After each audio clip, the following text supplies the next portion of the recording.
the Mimi Show. This is going to be a great live. Um, I'm about to get started. I'll play the video when we hit 5 minutes. Hello, Michelle E. Are you still here? It's good to see you.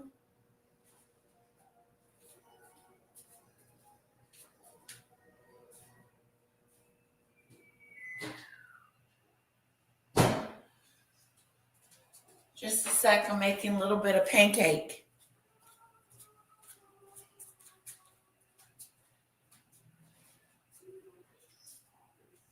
Here's your pancake over there. It's hot, so let it cool off.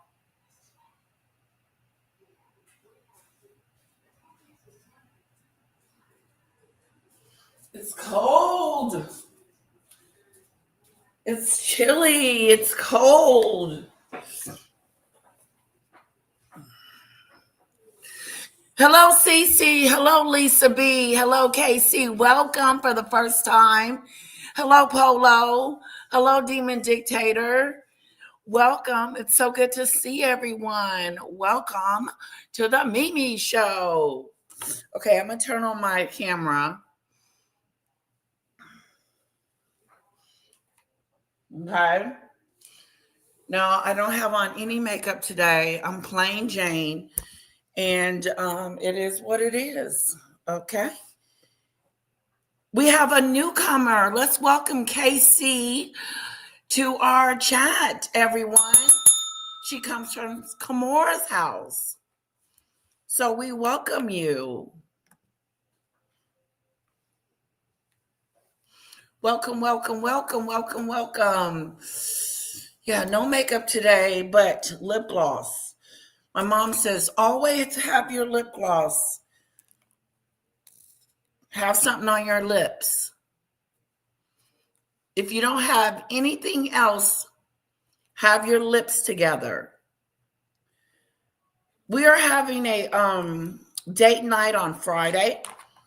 We're going to do a matchmaking date night. Any single ladies in here?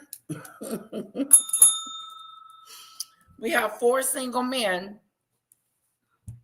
but I need to check into them. I need to find out what their finances is like, what their home life is like, where they live, what type of person. I got to do some background check, okay? Because I don't want to introduce anyone to anybody, okay? So I don't know how we're going to do it, but it's going to be pretty interesting. Pretty interesting. We're going to have drinks. Bring your favorite beverage, alcohol beverage, or, you know, whatever you want to drink, whatever you like to do to make yourself feel good.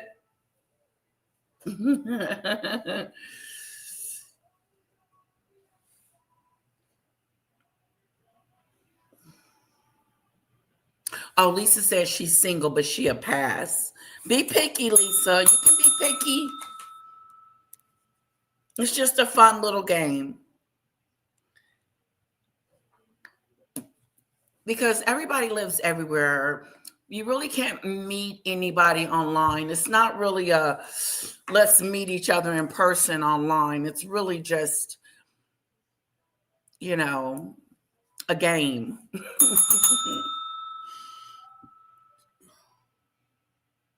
Michelle, you were over there in the lonely spot. Come over here, girlfriend. Thank you. It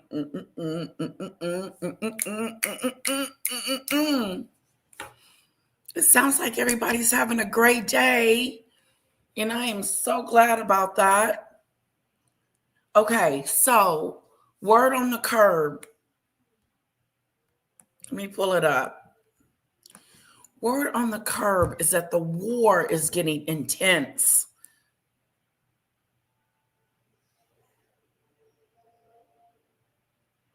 What do you mean, Demon Dictator? You'll have Funky Dineva. Maybe we'll play him again today. He is funny.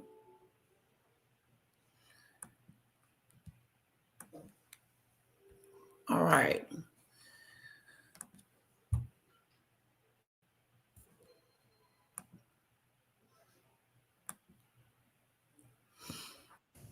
Regarding Andrew. Did you guys hear about the book that has been finished with I forgot his name.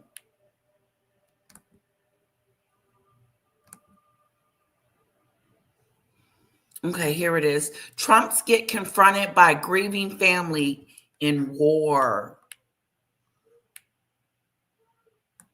The families of soldiers returning to the United States in American flag-draped coffins are now calling out Donald Trump for this godforsaken, hellish, unlawful war that Donald Trump has unleashed in Iran. The human toll of... Yeah, it is so awesome. I used to date this one guy. He would make me laugh all the time. And I just remember just having stomach aches all the time. He just made me laugh. Just so funny. He reminded me of Cedric the Entertainer. Have you guys heard of him? Hello, Kamori. Casey's here.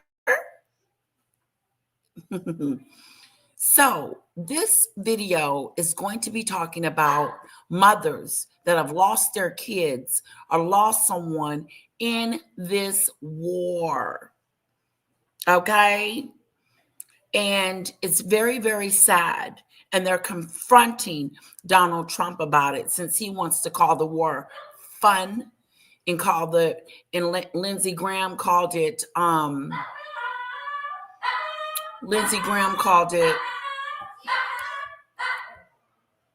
Lindsey Graham.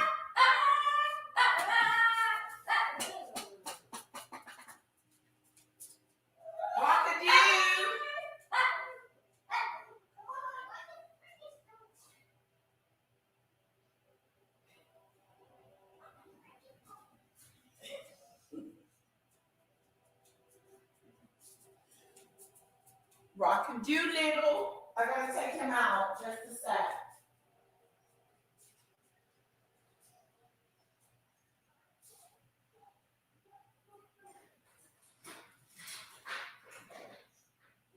There you go, pumpkin.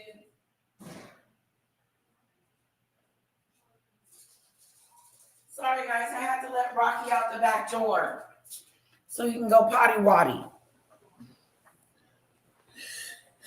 Potty-waddy, woo-woo. Potty-waddy. So anyway, back to the subject at hand. What's basically going on is these mothers and these parents and these people have lost loved ones in this war. And Donald Trump said that it's fun, that they're going to blow up the island again, and it's fun. How is war fun?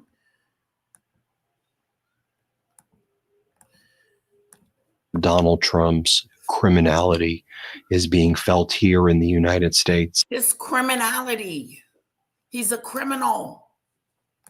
And our hearts at the Midas Touch Network go out to the families of each and every service member who has passed in this horrific war, and for all those family members worried about their loved ones right now. And I know there are so many of you who watch the Midas Touch Network. I want you all to know we're thinking about you right now. And so we're starting to see families here in the United States calling out Donald Trump and his regime for this unlawful war in Iran that has taken the lives of their loved ones. I want to give you one such example of that. How a family of a fallen airman is calling out Donald Trump for this uncalled for war. So Tech Sergeant Tyler Simmons was a 28-year-old airman in the Ohio Air National Guard. He was assigned to the 121st Air Refueling Wing in Rickenbacker Air National Guard Base, Columbus, Ohio.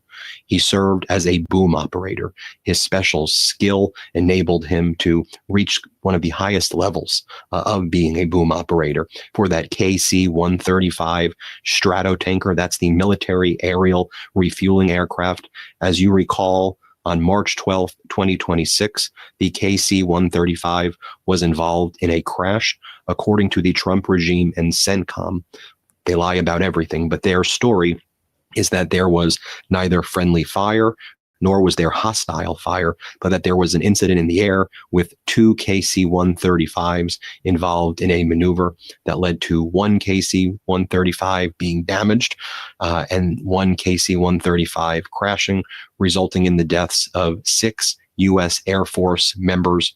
Here's a photo of those 6 Air Force members that were aboard the KC-135. I want to read their names for you right now as I show you their photos. Then I want to show you what Tech Sergeant Tyler Simmons' family is saying. Then I want to tell you a little bit about Tech Sergeant Tyler Simmons. So Tech Sergeant Tyler Simmons, he passed away in this horrific incident. Major John Kleiner, Captain Ariana Savino, Tech Sergeant Ashley Pruitt, Captain Seth Koval, and Captain Curtis Enks. Their ages 33, 31, 34, 38, 30, and Tech Sergeant Tyler Simmons was 28 when he passed away.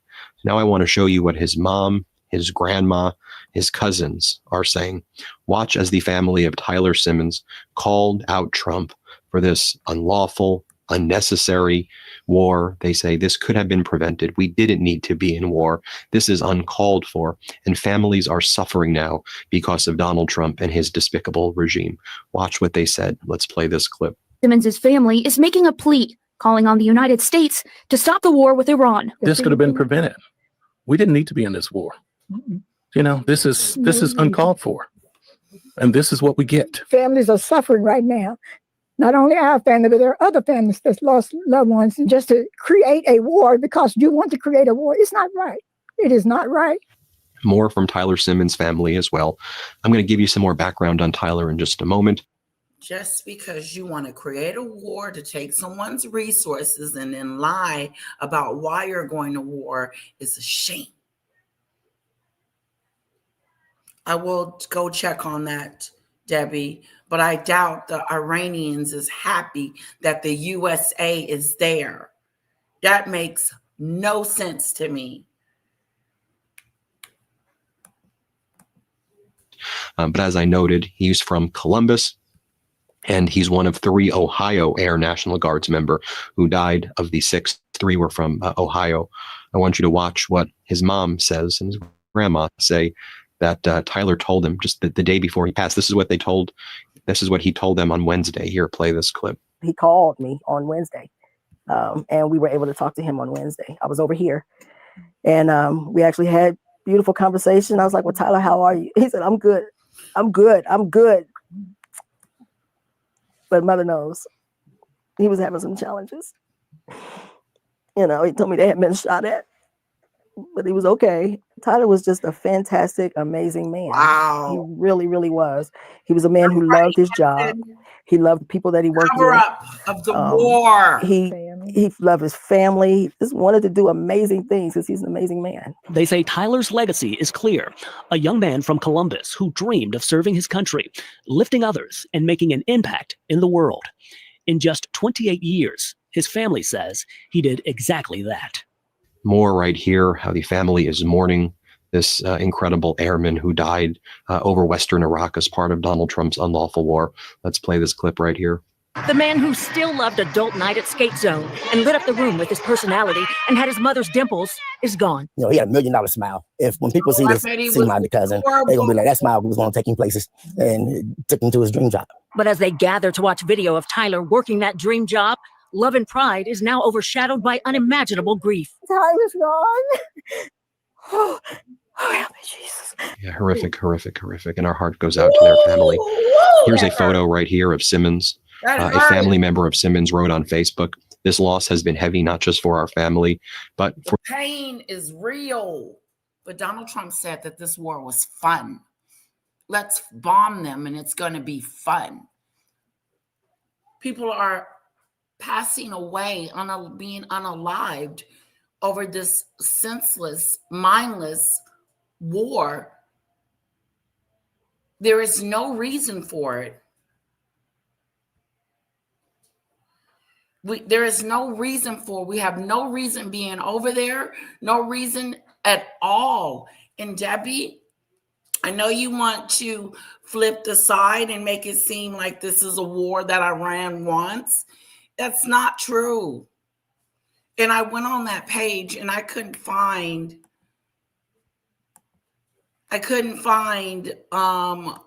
what you were talking about.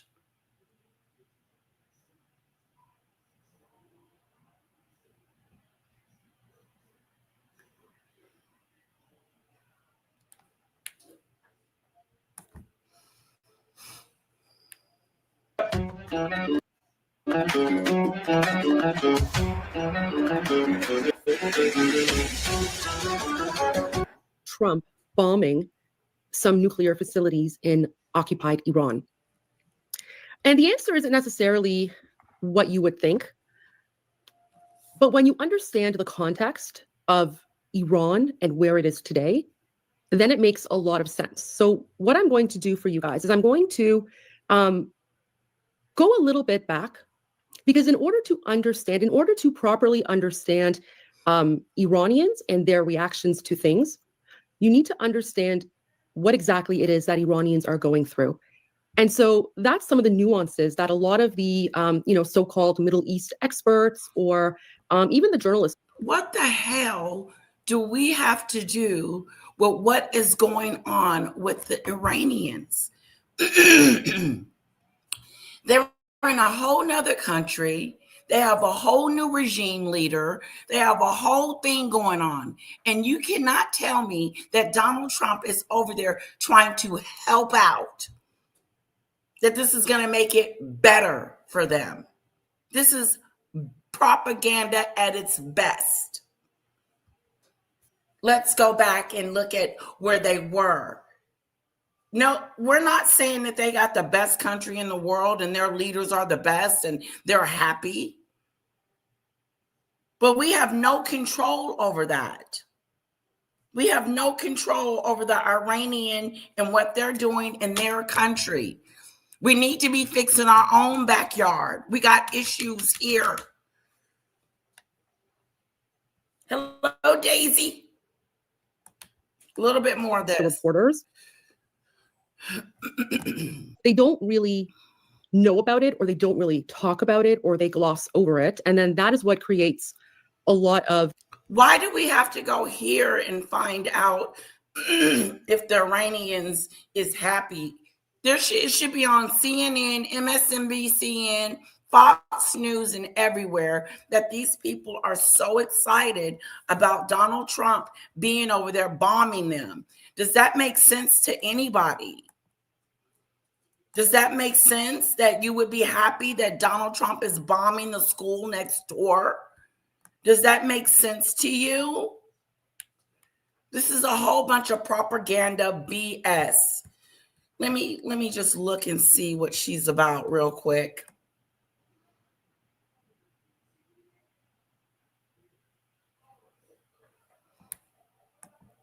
Confusion, which then leads to people thinking, or it leads to Americans thinking that Iranians hate them.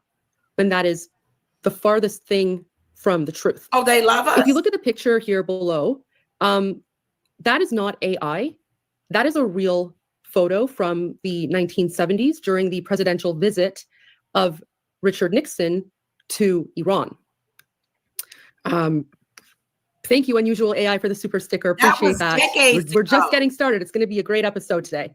So that was decades ago. They're not riding in the streets right now welcoming our president. They're telling our president to get the hell up out of there and to leave these people alone.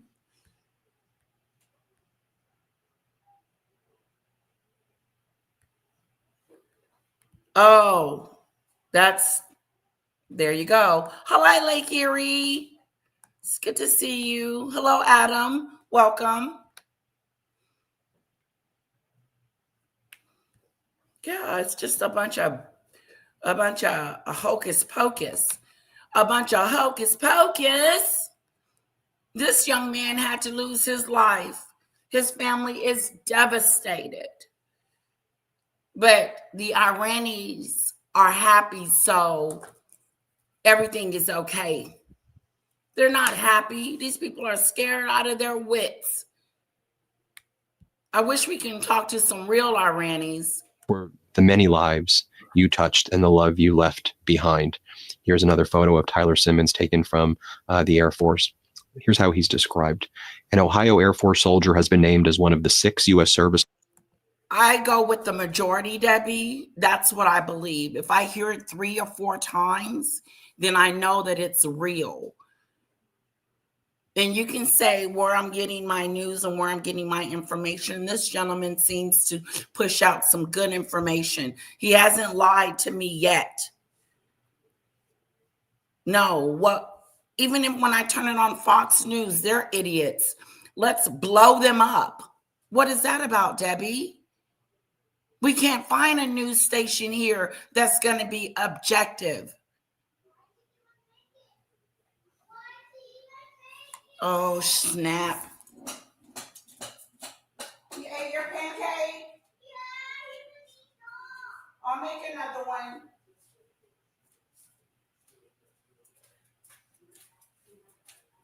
The dog ate her pancake. Members who died when a refueling aircraft crashed in Iraq this week, is how the Daily Mail puts it. Tyler Simmons was one of 3 National Guard airmen from Ohio involved in this crash. All 6 members on board perished from the crash. Simmons' mother broke down in tears as she recalled the moment uniformed officers appeared at their home to deliver the heartbreaking news that her only child had passed away. When he opened the door, another relative, he said, "Oh no." And I jumped up and ran in there, and they were lined up out on the porch. Cheryl Simmons told WBNS 10. "You got to be kidding me," she added while covering her face as she began to sob. The devastated mother said her son promised her he would one day retire from military service and become a commercial pilot, but he returned in a coffin instead. Simmons' cousin, Tracy Peaks, remembered him for his $1 million smile. "When people see my cousin, they'd be like, that smile is going to take him places. And it took him to his dream job," she told WBNS. Another family member said Simmons was truly an amazing man who was loving. He loved his dog Grayson. He loved his family, his friends. Shayna, he's just that guy. He would do anything for you, they told the outlet. Simmons was an Eastmore Academy graduate from Columbus who proudly served in the United States Air Force. According to Columbus Mayor Andrew Ginther, "We extend our deepest condolences to the family and friends of Tyler Simmons, whose life was taken far too soon in a recent accident in Iraq," Ginther wrote on Facebook. "We honor his memory as a true hero who served our country with courage and dedication. Please keep Tyler's family and friends in your thoughts and prayers during this difficult time." A former track coach described Simmons as a great young man who always had a smile on his face and a huge energy about him. "I was so proud of the strides he made in the Air Force as a refueling pilot, but even more proud of the strides he made as a man, changing habits that no longer served him and putting his health and future first." State Representative Latanya Humphrey also wrote on Facebook, "Tyler Simmons..." Sorry, the dog ate her pancake.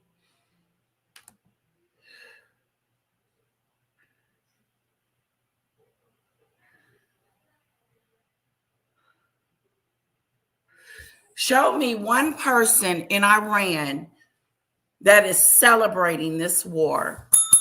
Show me. I haven't seen any people in the street dancing and all excited about this war. I'm just yet to see anything. I see this lady that is talking about some history from back in 1970 something. This has nothing to do with, let me speed it up. Here you go. In the 19 of U.S. Middle East policy shifted to Iran as the cornerstone of regional stability. It is a crime to have anything related to the United States. Like, that's considered treason. So she's literally risking her life by even having a Trump hat. Okay. But guys, this is how popular President Trump is inside of occupied Iran. There's literally a black market for President Trump hats, right? So you have like, Iranian embroidery factories or whatever, literally printing off,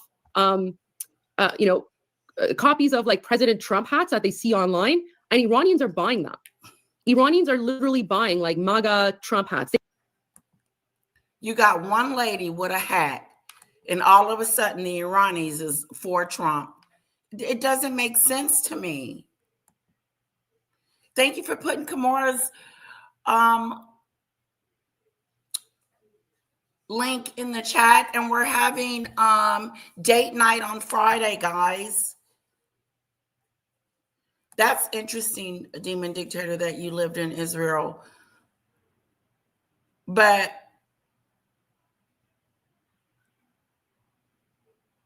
Yeah, I'm not seeing a whole bunch of Iranis being excited. You got one lady here with a mega hat that is excited about Donald Trump. And for what? Can we talk to some of these people? Can we understand that why are they for Trump? Or are we just going to go by her word and this hat? Hello, Lisa. No. I think it's really, really, really that stupid stuff. Rocky, no! Rocky, no!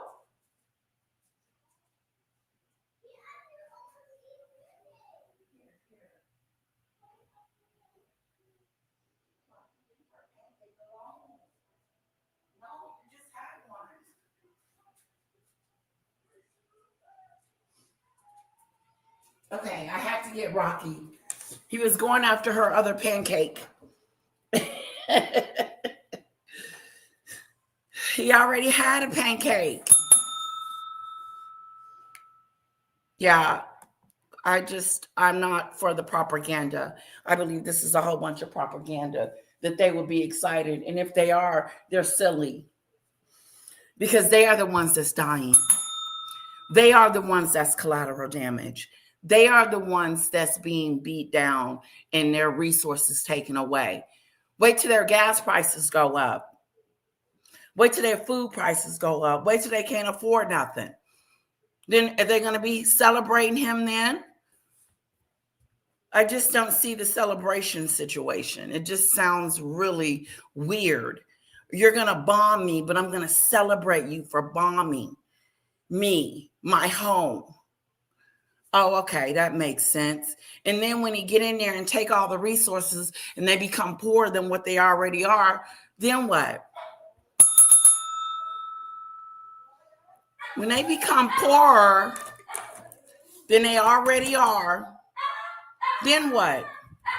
They still gonna be having an American flag and Donald Trump's hat, talking about we're for Trump. Shoot. We've changed our mind. Hello, Mafia. Yeah, little Rocky Doolittle. They can't wear them publicly because that's considered a crime. Was one of us, a son of Columbus, a graduate of Eastmoor Academy. And again, our heart goes out to his family. Now, I want to share with you what Donald Trump said aboard Air Force One last night when he was asked if he had a comment on the 6 service members who died last week, one of them being Simmons. Donald Trump refused to take the question and started attacking the reporter for asking him the question. Just so utterly despicable. Here, play this clip. Military strategy. We're talking about. I know would answer a question like. Do you have a comment on the 6 service members? But who else? What do you want to see them do, Mr. Lawyer? Next, Donald Trump. She asked him about the service members, and he said, next, moving on. I don't want to talk about them. Let's play that again. Listen closely. The reporter asked about the servicemen that have passed away due to this frivolous, unlawful war. Reporter for asking him the question. Just so utterly despicable. Here, play this clip. Military strategy. We're talking about. I know would answer a question like. Do you have a comment on the 6 service members? But who else? What do you want to see them do, Mr. Lawyer? Next, Donald Trump aboard Air Force One was asked about his political action committee was sending out fundraiser emails using Donald Trump at a dignified transfer for another group of soldiers who were killed in his unlawful war in Iran. I put her pancake next to her while she's reading her book. And he comes over and grabs her pancake and runs off with it and eats it up. So I go make her another pancake, and then he's after that one too. So I had to put him away so she can eat her pancake. Otherwise, she's going to fuss at him. She's going to fuss at Rocky. Rocky Doolittle got my pancake. Yes. He stole it. It was chocolate too. Chocolate pancake. She likes chocolate. And then Donald Trump is asked, do you think it's appropriate that you're fundraising off of photos of you wearing campaign hats? We're going to do another 15, 20 minutes on Donald Trump. And then we're going to move on to Meghan and her new book, Tom Bauer's book. And then I want to do some entertainment news that we have today. And yeah.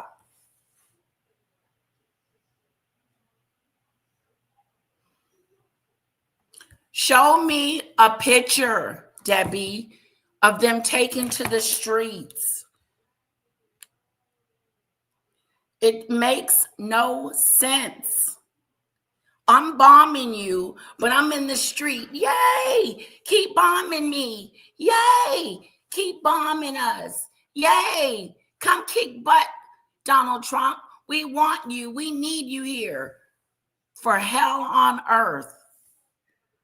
Is the Iranis celebrating that Donald Trump is at war with them?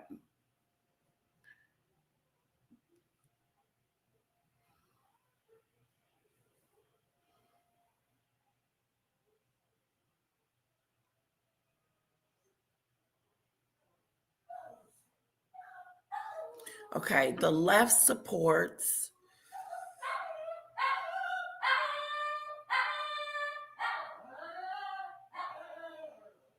Hold on, guys.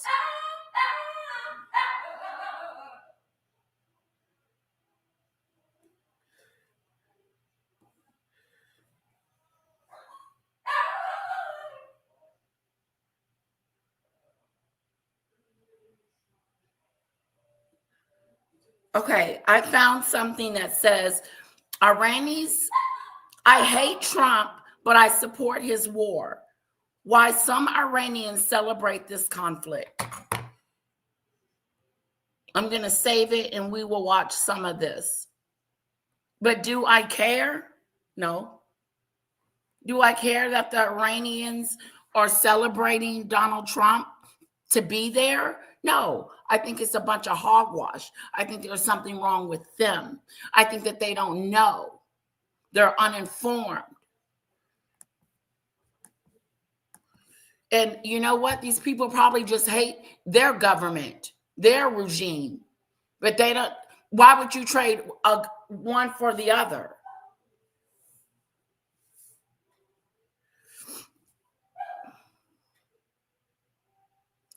And guess what, Debbie? Our ICE killed 2 of our people not too long ago on national TV. Okay? 2 citizens got unalived by 2 ICE agents recently on national TV. What are we going to do about that?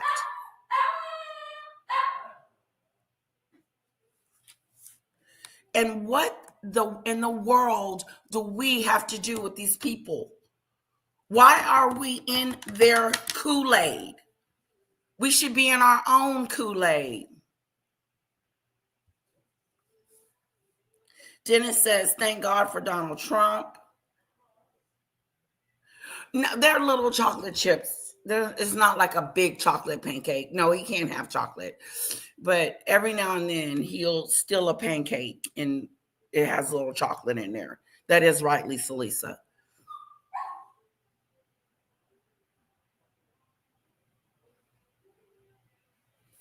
I did go to her page. That's not the person I went to. Yeah, I was. Let me go back.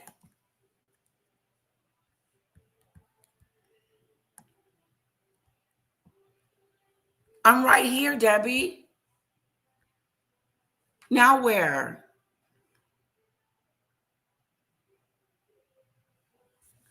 I just pulled up a video.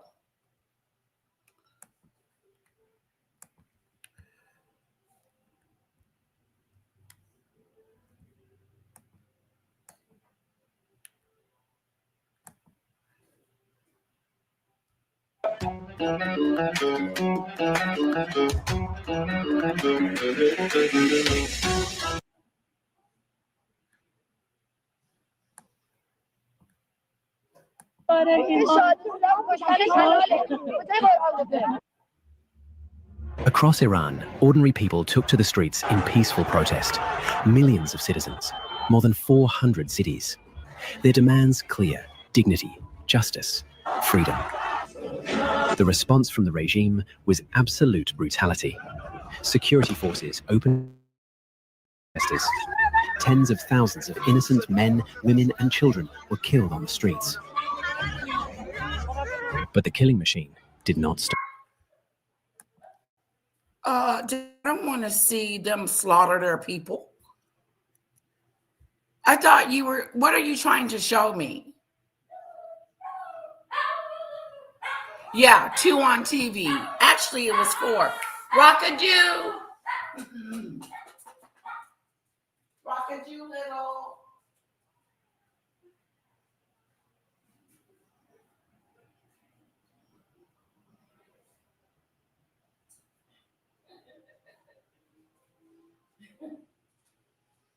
No, he can't have chocolate. You're right, Lisa. He can't, but he'll tear up a chocolate chip pancake. Yeah, Debbie, do you want to come up?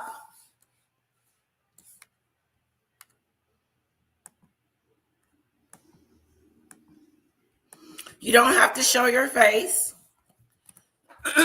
All we'll be hearing is your voice. But I don't want to watch them slaughter their people. And I don't know what us being over there bombing them, making it worse, has anything to do with this bad people killing their own people. Now, if you thought that I thought that the Iranian government was this perfect, wonderful place to be, you're wrong. But I do know that we're over there. Why didn't we go over there then when they were protesting and killing them? Why are we over there now, Debbie? Because we want something from them. We want something from them. Donald Trump is not over there to save these people. He's not over there to save these people. Put a 1 in the chat if Donald Trump is making it easier for these people by bombing them.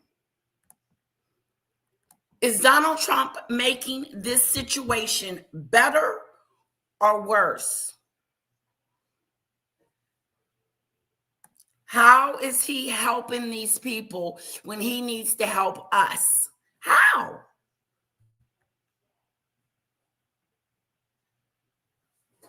That's their business, Debbie.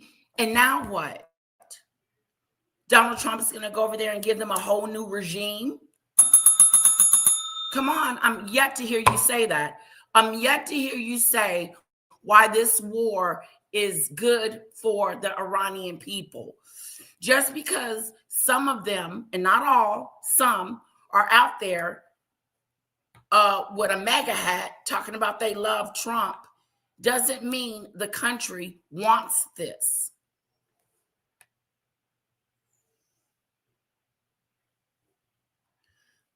That's right, Kamori. That is true.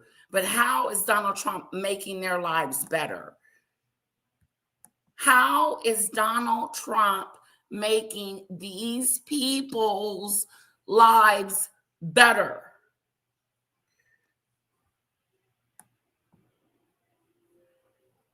This is an old video, Lisa. This isn't new. This isn't a new video. Let's move on from that. I don't want to see them people get slaughtered in the street by their own government. Now, what am I supposed to do with that, Debbie? I don't get it. I'm confused on why you think us going over there, bombing them, is making their situation better. And these people that are celebrating in the street that Donald Trump is over there bombing them, what the hell are they talking about?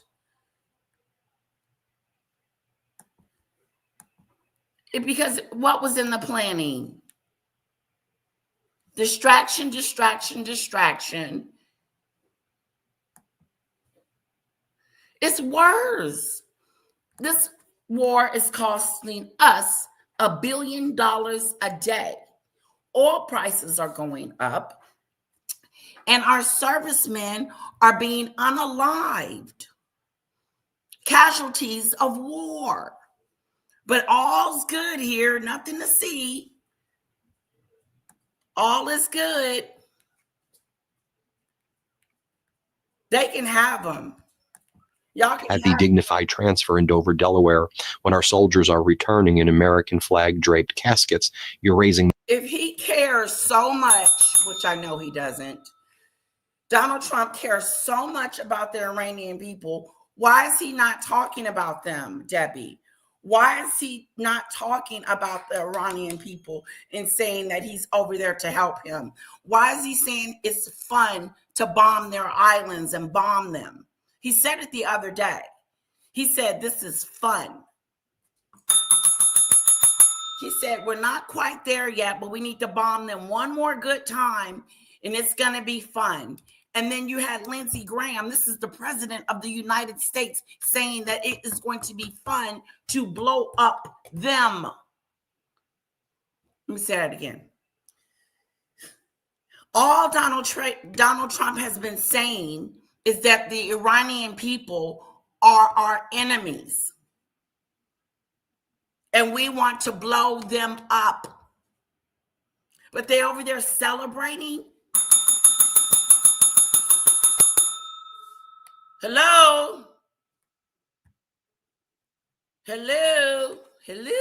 Hello? Yeah, why don't Donald Trump leave his vice president in charge of us and then run over there and help them? No, that's not what he's over there doing. He's not over there to help them. He's over there to take.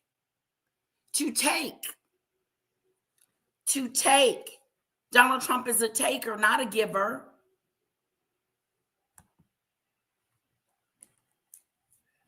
Yes, but we are not the people that give them the regime change. Donald Trump is not over there for change. Did he say anything in his statements, in his situation about helping the regime change? No. Donald Trump has not mentioned anything about helping these people, Debbie. Nothing. Everything is going to continue to go bad for us. Everything. Watch how your electric bill is going to go sky high in the summertime. No, it is not the reason why we took action. I don't believe that, Debbie. We didn't take action because they were killing protesters. That's a bunch of BS. That is such a lie, dude. Donald Trump is over there trying to take these people resources or take something from them. Donald Trump is not trying to help these people. He doesn't care about these people. Oh, the narrative is really thick. It's really thick-a-doo.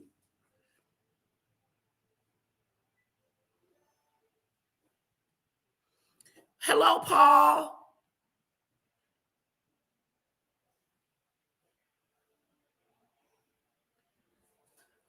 What's coming out today, CC? No, he is not. That is such a lie. He is not over there to help that regime. That is a joke.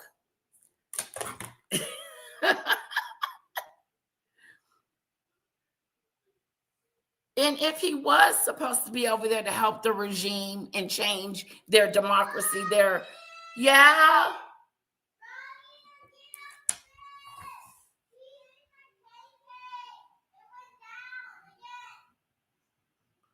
Kara, did you give him your pancake? You gotta eat the pancake. You pranked me. Oh, you stinker devil. I'll get another one.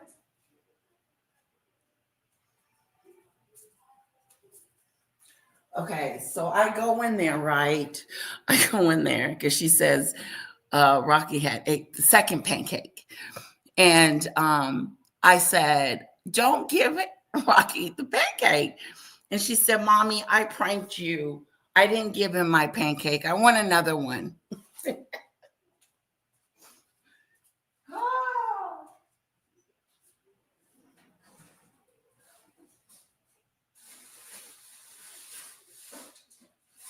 I didn't give my little one another pancake. She wants 2 of them. No. Donald Trump don't care about us, so why would he care about them? This is where I'm at. Donald Trump doesn't care about us. So why in the hell would he care about a whole nother country? You saw when they asked him about the servicemen, he didn't have anything to say.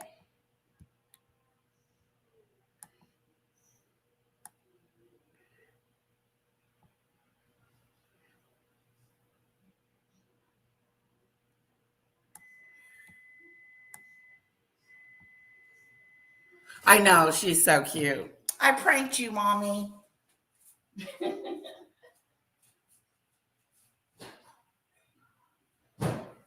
She said, Rocky ate my pancake. Okay, don't give Rocky this one. Where's Rocky at? He's gone. I'll put this right here, okay? Here. Look at me. The pancake's right here. It's hot. Don't let Rocky get it, okay? Cutie pie. She's off all week. She's on spring break. Okay. For the people, we have absolutely no plan for Iran, and the whole administration is contracting themselves constantly. Hello, Dennis is right. We have no plan. He just all of a sudden decided, let's bomb Iran and take their stuff. This wasn't no regime change. This isn't a regime change. This isn't a change of government, change of regimes. This isn't change of that. I just looked it up. That's not true. Hi, Mom. Wait. Hi, Mom. But she's eating pancakes and Rocky's trying to eat them all. Get away from her pancakes, Rock-a-Doolittle.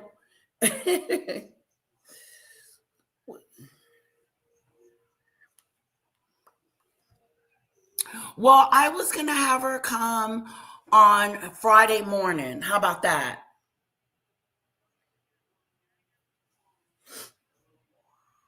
Okay, well then how about we drop her off?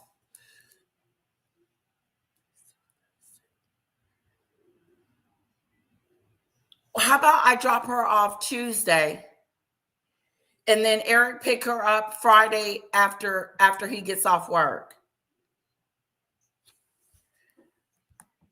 Tuesday this week. Yeah, Tuesday tomorrow.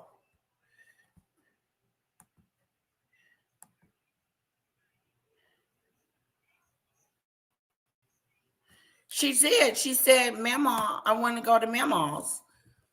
Yeah. I think it's cool with her. Yeah, I told her you were going to be going to see Mama this week. Yeah.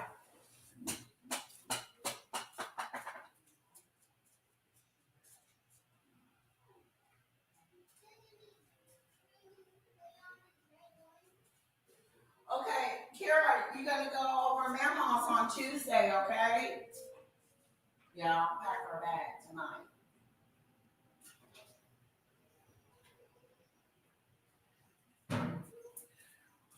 No. I'll bring the pancakes and the pizza, and I'll bring her food. Yeah, I'll bring her food, and you can just get whatever you want.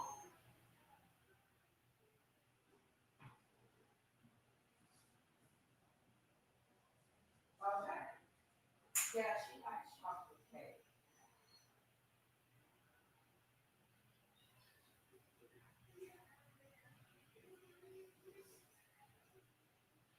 Okay.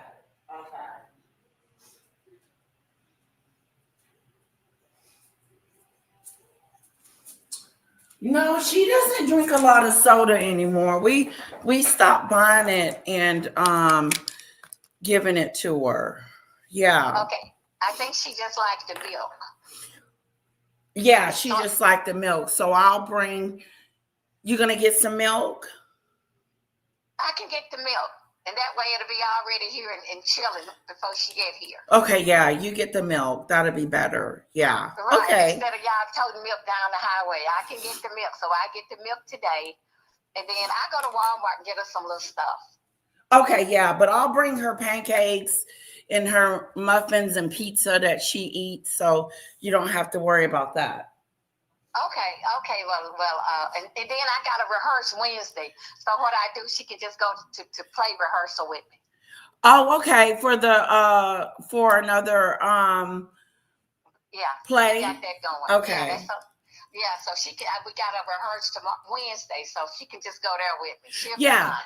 Yeah, just take her iPad with you. Right. Yeah. And then I just do that, and then they'll be glad to see Kara. And she's a mess. They don't see no kids, so just to see a child, they just lose it. A baby, yeah, a little girl. Yeah, a little girl walking around. Yeah, so I just take her there with me. And then Jeanette ain't coming, so Shonda said I didn't have to fix the spaghetti. So I'm not going to fool with her and Jeanette now. So I was glad that was canceled, because she was a little upset because I wasn't going with her. I told Nisa, that woman ain't no kidding to me. I know, right? You were just going to go because, right? Right. I was going to go before I was going to keep Kara, but I thought, well, Kara on spring break, I can keep Kara. Yeah. But Shonda's she okay with it. Okay. Okay. Yeah, she was all right with it because I told her I wasn't going. I was going to keep Kara. She said okay. Okay. But now Jeanette ain't even coming. So Shonda said I didn't have to fix the spaghetti. So, that's even better. I ain't got to cook. Exactly. And you don't have to cook for Kara because she won't eat. Yeah, Kara ain't eating no way. I would love to cook for Kara, but Kara ain't eating. So yeah. I just heat her little stuff up in the microwave so she'll be good to go. Yes. Yeah, so I was just double checking to make sure she was coming up. If she wanted to come, and I can keep her from Tuesday to Friday. Yes, that's gonna be great. That's awesome. Give me a break. Yeah, and that way maybe I can find her a little puzzle or something while I'm at Walmart, a little wood puzzle or something for her to play with while she at my house. You want me to just bring a puzzle? Will she play with it? If you play with her. Yeah, well, just send that. If you already got a little puzzle or something, just send her a couple. Don't send a whole bunch. Just send her a couple of little puzzles or whatever, because she left a coloring book at my house. So Okay. All right. Let's just do the puzzle. Just do one puzzle. Okay, we'll do the puzzle. And then, because she got the iPad, she on that most of the time anyway. Yeah. Okay, well, tell her, ma'am, I'm looking forward to seeing her. Okay, Mama says she's looking forward to seeing you on tomorrow. She said, okay. Okay, well, I'll chat with y'all later. Okay. Bye-bye. What you say? You don't want to go? If you say no, then you won't go. I won't let you go. I know you want to go. Okay, sorry about that, guys. Mama calling and talking about the little one, and she's going to visit her tomorrow. So You are a little one.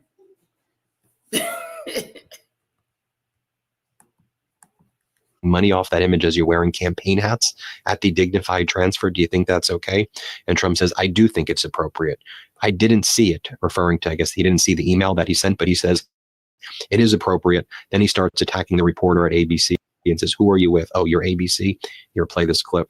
Is being criticized for using official White House photos of you at the dignified transfer, and the PAC is also promising access to secret. Well, I was at the dignified transfer, unlike a lot of other people. Do you think it's an appropriate email to send? Your critics I are do. saying that your fundraising. I didn't see it. I mean, somebody puts it up. We have a lot of people working for us, but there's nobody that's better to the military than me. And what you have to do is look at the election results, look at the kind of votes that we get, look at the poll numbers.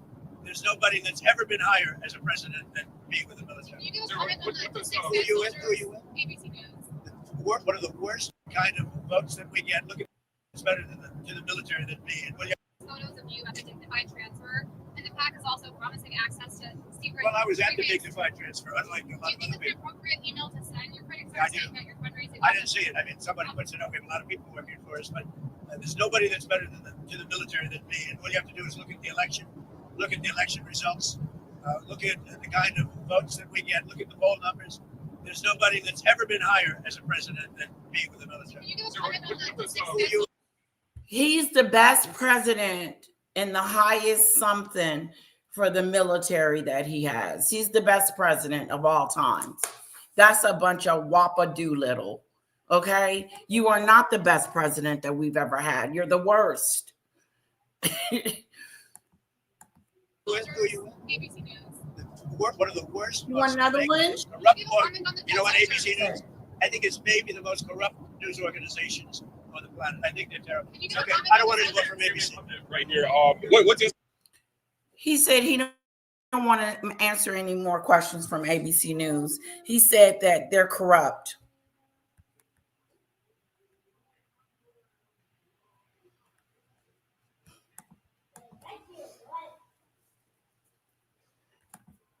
Thank you, sir.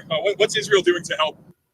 Now, even the foreign minister of Iran is putting out messages like this. He's saying, I've been told that family of U.S. soldiers killed in the war of choice on Iran are relying on public donations. As fair and equitable deal was within reach, those providing poor advice to POTUS to Trump are responsible for bloodshed. This war is imposed on both Americans and Iranians. And the foreign minister of Iran is posting a article about how Jared Kushner, just even this week, has been soliciting funds for his private equity firm to raise $5 billion while Trump is involved in this unlawful war against Iran. And the foreign minister of Iran is saying that while Kushner's doing that, he's told that families right now have to do GoFundMes because their loved ones have died and they don't have any money in the United States right now. Also, one of the things that Araghchi, the foreign minister of Iran, posts is that, you know what, guys, what do you think about this? If your son or daughter is unalived in a war, shouldn't the government pay for the funeral arrangements or give them some type of compensation for that soldier losing their life in battle? So he doesn't control or approve his emails. Wow, what a great president. But yet he loves to try to praise anything about voting in war and about himself. How do you pat your own self on the back like that and say, I'm the greatest of all times? It's really arrogant. But I think it's delusional because you're not the greatest president with the military of all times. That is just an illusion.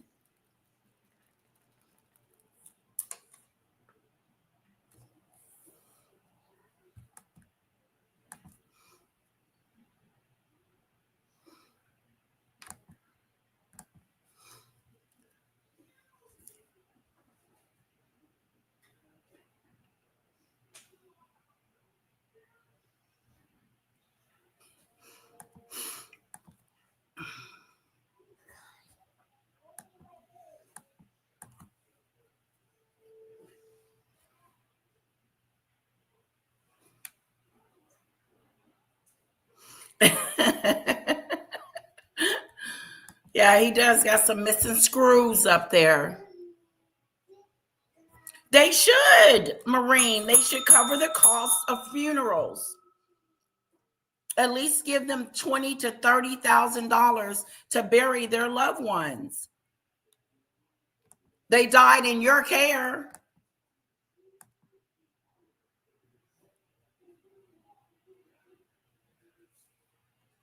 Taiwan is looking really good to China right now.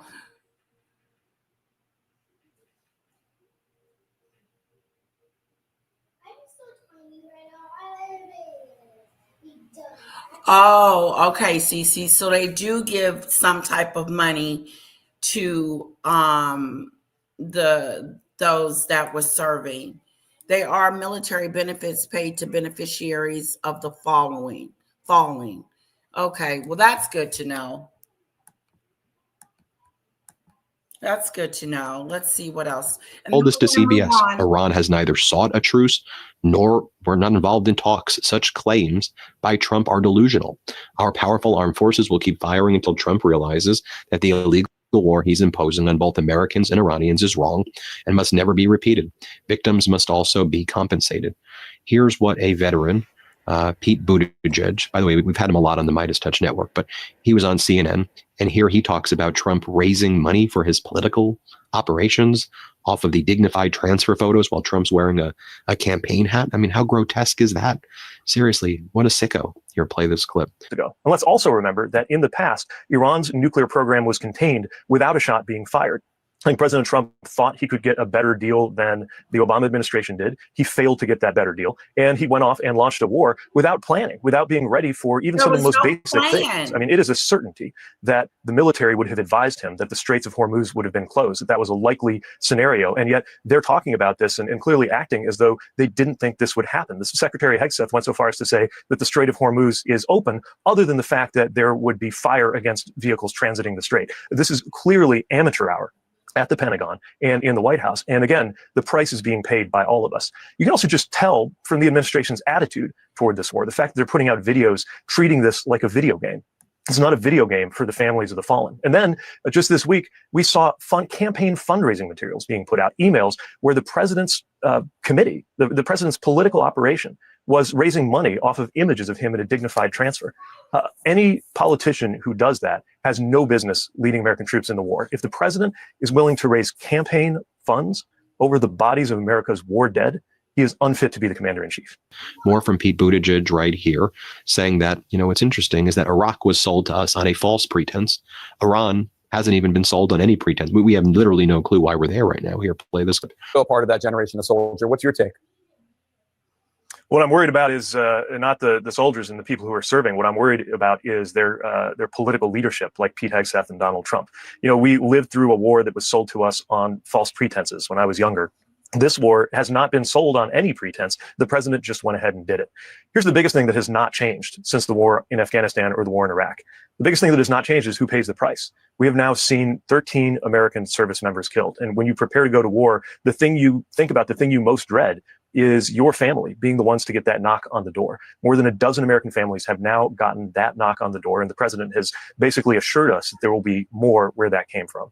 And while they're paying the ultimate price, every American is paying some price. Right now, mortgage rates are up because of this war. Food is going to be more expensive because of this war. And of course, the price of gas that we're paying at the pump is more expensive because of this war. Finally, my good friend Ro Khanna went on state regime media, which calls itself Fox. And here's what he had to say about the war. Here, play this clip. There's no imminent threat. Now there's a threat to the United States. We've created. That's just enough money to get him home. CC. That's enough for his plane ticket back to, way more than $2,000. That is a joke. That ain't no money. $2,000 ain't even gonna get you a consultation with the funeral director.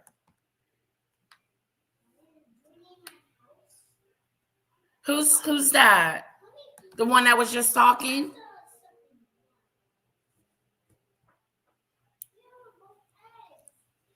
Oh, you're getting your coffee to love.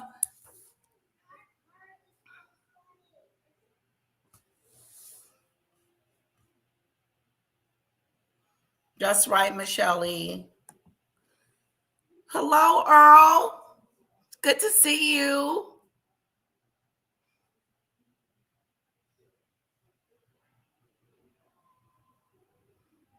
$400K?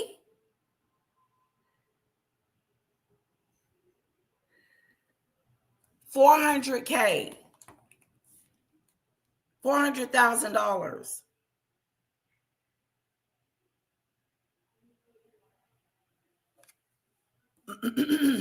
That's a lot. How much do servicemen get if they die at war?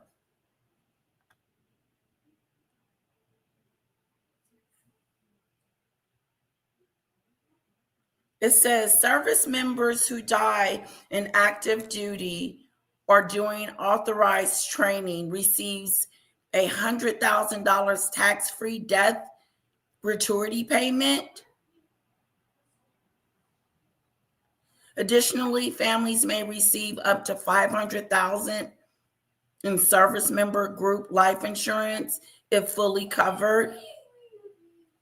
Yeah, I would definitely put some insurance on that. Death gratuity, $100,000 tax-free lump sum payment paid to survivors by the Department of Defense regardless of the cause of death. Then if they are getting a lot of money back or some money back, more than $2,000, then why do they need a GoFundMe?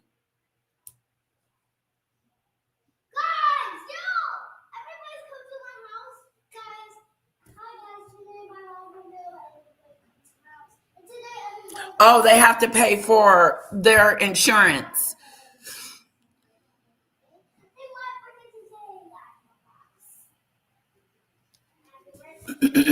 Interesting. Let's see what this gentleman is saying. Created a threat. There were no ICBMs that Iran could launch here. I believe they said they had the material to make 11 bombs. But they couldn't reach the American homeland. I mean, everyone acknowledges they don't have ICBMs. Now we've put our Rokana. They're trying to say that their missiles can reach over here to the United States. Went on state regime media, which calls itself Fox. And here's what he had to say about the war. Here, play this clip. There was no imminent threat. Now there's a threat to the United States. We've created a threat. There were no ICBMs that Iran could launch here. I believe they said they had the material to make 11 bombs. But they couldn't reach the American homeland. I mean, everyone acknowledges they don't have ICBMs. Now we've put our troops at risk. 13 Americans are dead. And I hope we can end this war. I just want the president to declare victory, end the war. I don't want more Americans dying. I don't want $2 billion a day going into the Middle East.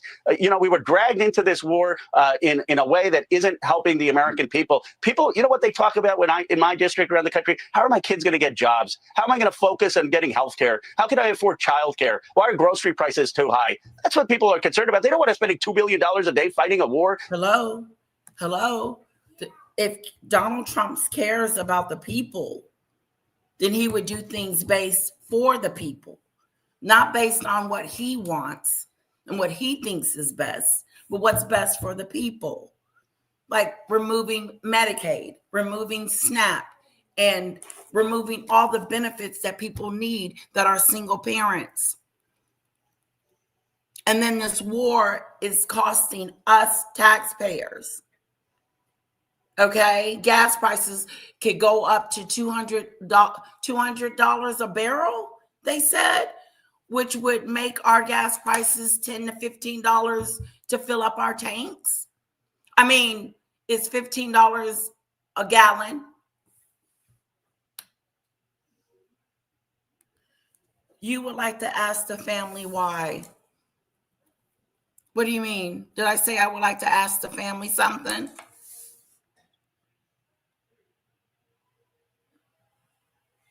That's true, CC. That's true, CC. That's so right. Money doesn't replace a family member, but you have to have insurance. They have to pay into that, according to this. But it did say that they guarantee training receives $100,000 tax-free death gratuity payment. So I don't know what that means. It keeps saying that they give them $100,000 tax-free lump sum payment paid to the survivors by the Department of Defense, regardless of the cause of death.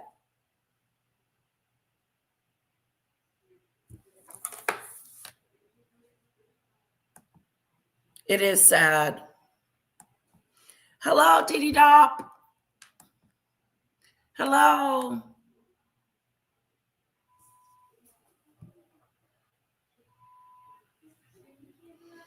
Exactly, DeLove. In the Middle East and putting our troops at risk? I hear your point on the economy. I think the other side of this whole debate is that, once Iran gets a weapon, negotiation doesn't really matter much because, the whole field they don't changes. have a weapon. So that's where we are today. They were nowhere close to getting a weapon. President Trump just 6 months ago said we've destroyed all of it. They're nowhere close. They're nowhere close to getting a weapon. Nowhere close to getting a weapon. And why are we acting scared? Why are we acting like, oh my God, if they get a weapon, it's over for us? No, do what we do.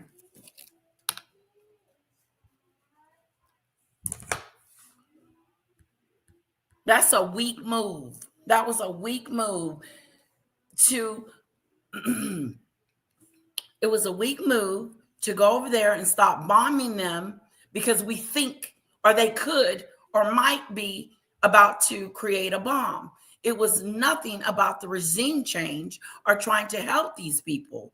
Donald Trump's agenda is not to help these people. I just want to make sure that's clear because the narrative is going around as if he's doing this to help the regime, to help them because of what happened to them with the protest situation.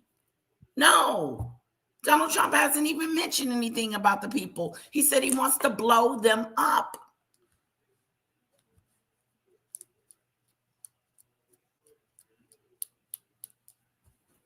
He had no plan, no idea what he was doing. He just said, let's do it. And now he's doing it and still doesn't have a plan, still doesn't have a way through, and the war is still going on.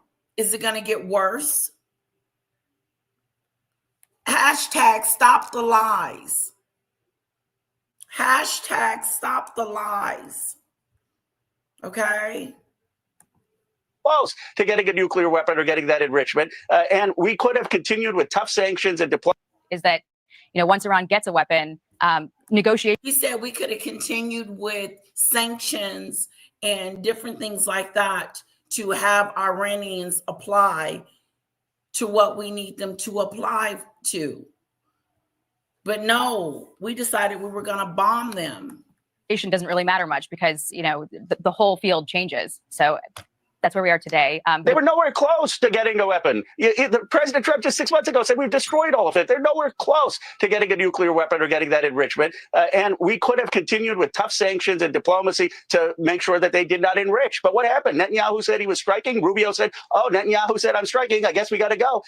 American people are tired of us being dragged into these Middle East wars. They want American leaders who are actually going to put America first, put money into our manufacturing base, into jobs here, into childcare here. That's why the president's numbers are down. He hasn't released the Epstein files. He promised that. Massey and I said forced him to release the Epstein files. He's said he wasn't going to get us into foreign wars. He's getting us into foreign wars.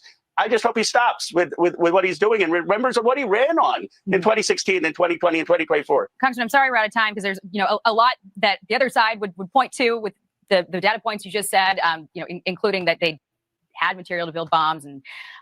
And I just want to repeat that our heart goes out to the family of Tyler Simmons, the family of all service members who have lost their life. And, I know that this video, may be watched by people who know him, and others. I hope, I hope just a little bit we can do anything we can here at the network to preserve his memory, however we can. Hit subscribe, help us get to 7 million subscribers. Thank you for watching. Thanks for watching. Is Kara sitting on the floor or at a kiddie table? Dogs are quick and know they will be in trouble because they run when caught.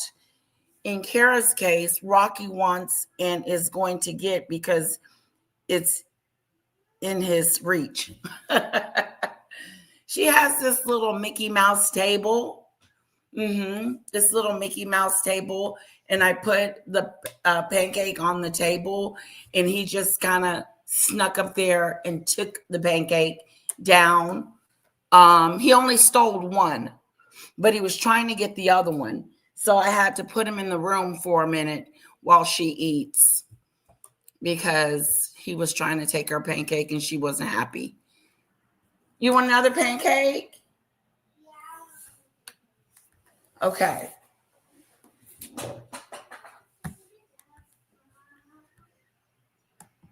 Now she's away from the table. Be sure to add She's not at her table anymore. So if I give it to her, I need to watch and make sure Rocky doesn't come and eat it. the Midas Touch podcast on Apple Podcasts, Spotify, or wherever you get your podcasts for new updates every single day. Oh, I've got to speak to this lady this morning. There's a lot going on in the royal family and stories. Raw bug for Angela Levin. She's next morning.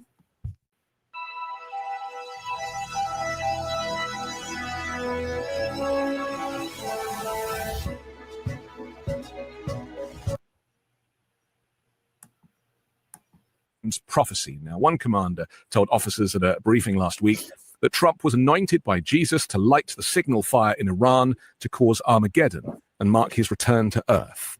It was independent journalist Jonathan Larson was the first to report on the military's religious messaging. This is an area that I don't think the media covers enough. And I'm sure there are reasons for that. But, hopefully we can get into it and you can explain some of this. Pete Hegseth, the Secretary of Defense, or Secretary of War, as he likes to be known, is a Christian nationalist. And there are Christian nationalism is increasingly becoming the kind of power behind the Trump regime's desire to do what it's doing, both domestically and internationally.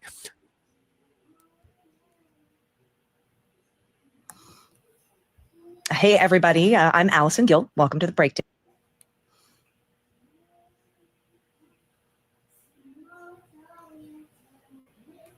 All right, guys, we're going to move on from Donald Trump. I know you guys are still commenting. He took out the leader who seemed moderate by all accounts. Now they got his son in charge. He loves nukes, apparently. Good one, Dawn.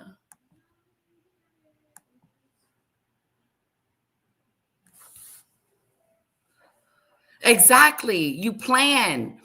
That's what War Department does. No, he just decided, oh, it's time. It's time to go to war with Iran. Okay, here's your pancake. Don't let Rocky get it, okay?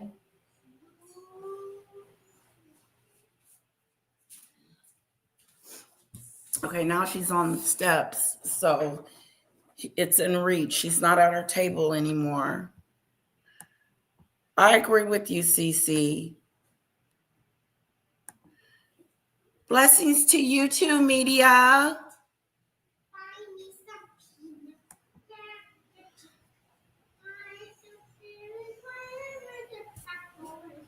Thank you, Cece.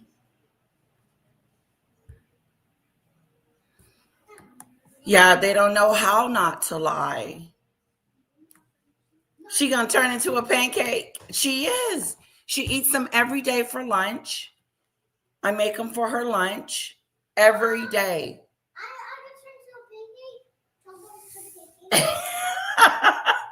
She said, Mom, am I going to turn into a chocolate chip pancake? No, sweetie. You're not going to turn into a pancake. Not a chocolate. You may turn into a chocolate chip pancake if you keep eating them. I want to keep eating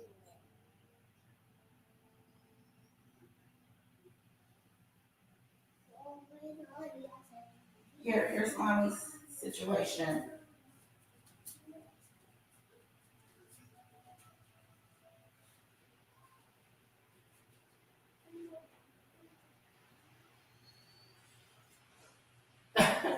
She said, Mommy, Am I going to turn into a chocolate chip pancake?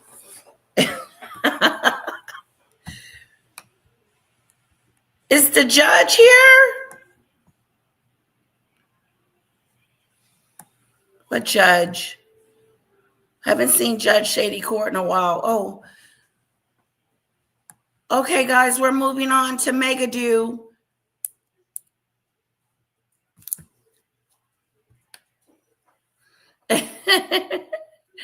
The love.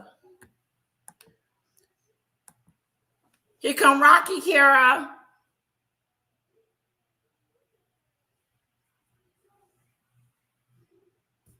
Oh, wow. That's what Debbie said. Oh, yes, you're reporting it.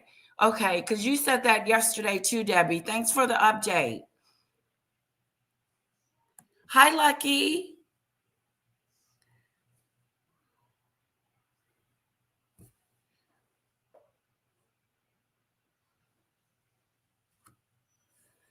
Is the U.S. going to war with the other countries that live like they do? Good question. Yes, Lucky, you missed the war segment. I'm sorry. Okay. Thank you, Lucky. Don't forget to hit that like button and that subscribe button. Hold on, guys. Let me get my Can I see the phone real quick? I'll get it right back to you. I promise. I promise.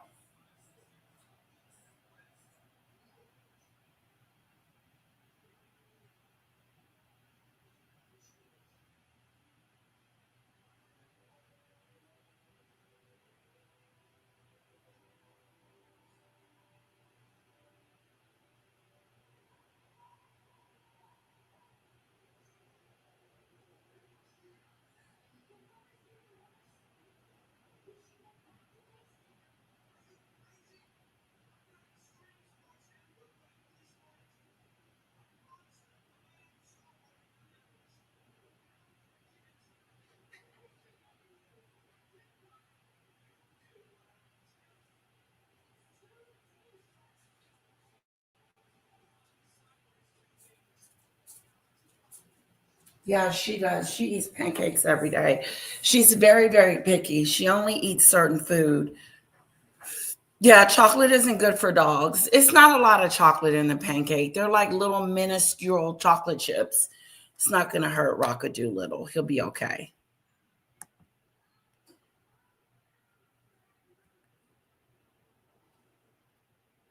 Oh, hello. Mr. Trump, we regret in Germany, we already followed a dictator. We can stop them a mule off and refuse to regret our history for another 80 years.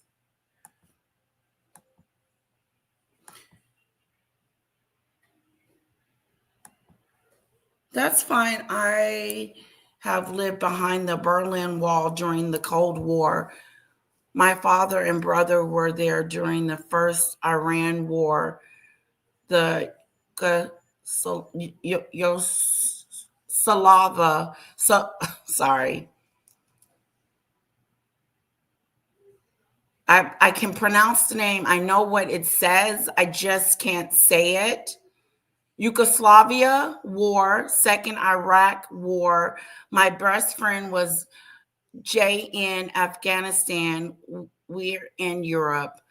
Oh, that's interesting, Eero. Thank you for providing that information. Exactly. Oh, and come in the main chat, Eero, if you want to, so you can chat with us. Oh, thank you, DeLove.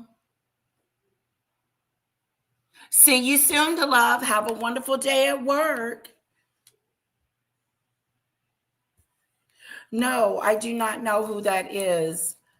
Professor.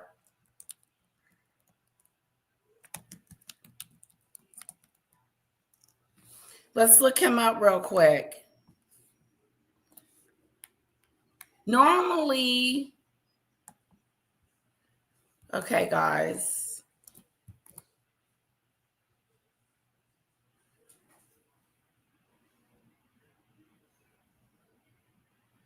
Oh, that's interesting. For Israel, you want to destroy CENTCOM and destroy Iran.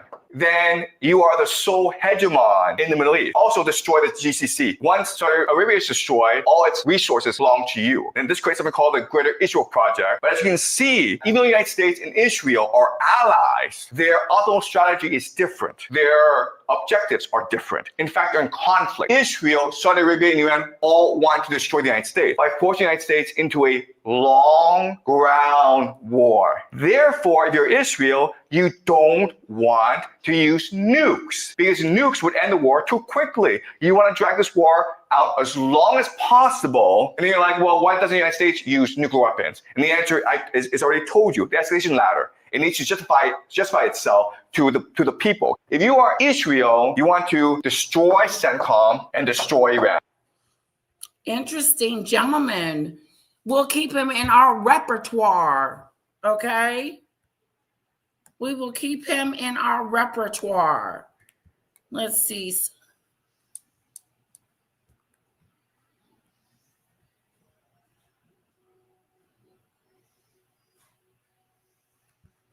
Let's go down. Let me hit subscribe. Don't forget to subscribe, guys.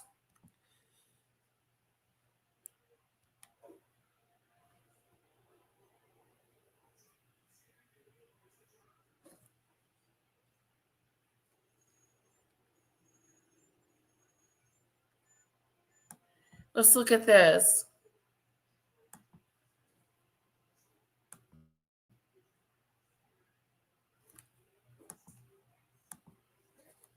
This map, even if you don't really know the war, even if you don't know the participants, even if you don't know the weaponry, this map will tell you exactly how this war will progress. All right, so some certain things to keep in mind about this map. This is what we call this area, okay, really small, it's 33 kilometers wide, okay? People can swim across it. It's really, really narrow, okay? This small area, guys, it's called the Strait of Hormuz, all right? And it's important because it's really the center of the world. This one area is the nexus, the pivot of the world. Let me explain why.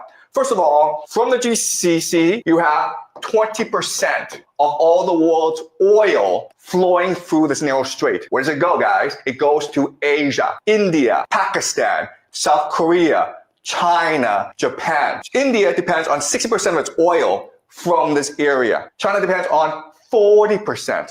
Japan, 75%. Prime Minister Takaichi of Japan has said that, listen, if the Strait of Hormuz closes, we'll run out of oil in about 8-9 months. The entire Japanese economy would collapse in 8-9 months if the Strait of Hormuz were to close. And guess what?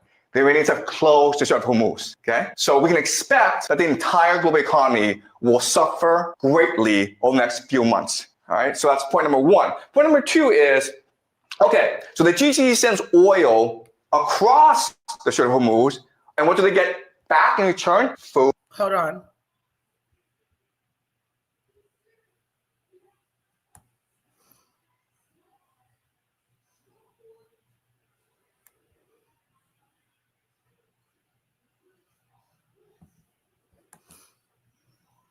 All right, guys, we've got yet another heavy hitter guest and first-time guest on the show, Professor Zhang. He is the star. You made 3 big predictions. 1, that Trump would win. 2, that he would start a war with Iran. And 3, that the U.S. would lose that war. Let's take a listen to that. In this class this semester, I'm making 3 big predictions, right? First is that Trump will win in November. Second is that the United States will go to war against Iran. And the third big prediction is that the United States will lose this war, which will forever change the global order. So obviously that last one is the only one that has not yet come to fruition. Is quite a stunning prediction. You know, do you stand by it? And what have you seen so far that leads you to sort of stand firm in that conclusion? So given my analysis of how the war is progressing, I think that Iran has many more advantages over the United States. The reality is that right now, it's a war of attrition between the United States and Iran. And the Iranians have been preparing 20 years for this conflict. In their eschatology, in their religion, this is a war against the great Satan. They've had many practice runs. Last June was a 12-day war when the Iranians were able to examine and analyze the strike capacities of both the Israelis and the Americans. And they've had a lot of time, 8 months, to prepare fully for this new attack. Okay, they, through their proxies, the Houthis, Hezbollah, Hamas, and the Shia militias, have been able to really grasp the American mentality, and now they have a pretty good strategy of how to weaken and ultimately destroy the American empire. So what the Iranians are doing is they're waging war against the entire global economy.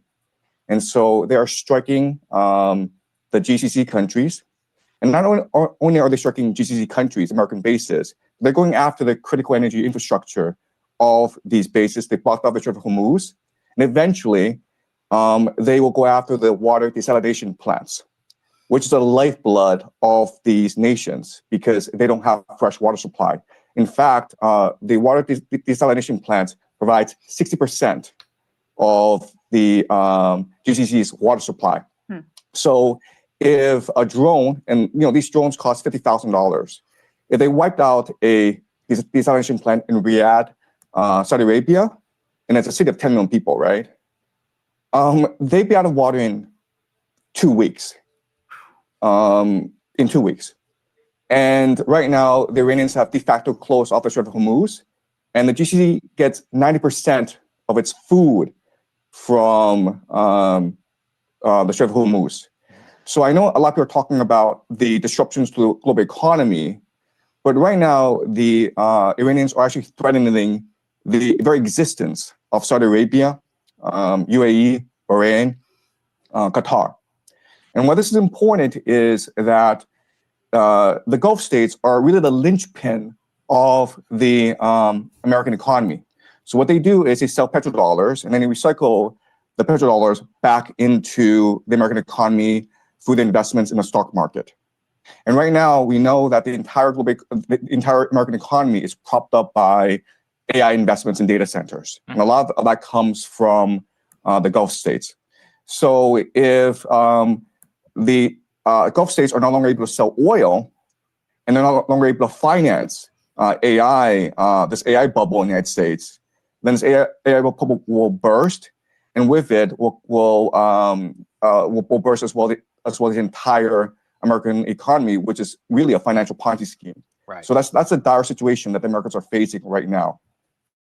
Yeah, I mean, to your point, sir, an Amazon data center was literally hit in the UAE. And now, of course, big tech companies, which were looking at the UAE as a major potential data center investment hub with cheap and abundant energy, probably going to be rethinking that. We also wanted to talk to you about munitions. We can put this next one up here on the screen. The United States is racing to accomplish Iran mission before munitions run out. This is specifically around interceptor math. There's a famous video just from yesterday in Israel, which shows a single Iranian ballistic missile, which is being targeted by some 11 different interceptors, all of which miss. Most of those come from the United States, not to mention all of the different bases, the GCC countries that you just talked about, and the asymmetry of the cost. It's $1 million for a missile, tens of millions per interceptor in some of these cases. With these munitions running out, how does that change the global picture? So you're in China, obviously, much of the stocks in Asia of the United States are likely to have to be cannibalized if this were to go on. How's that going to affect the global picture here?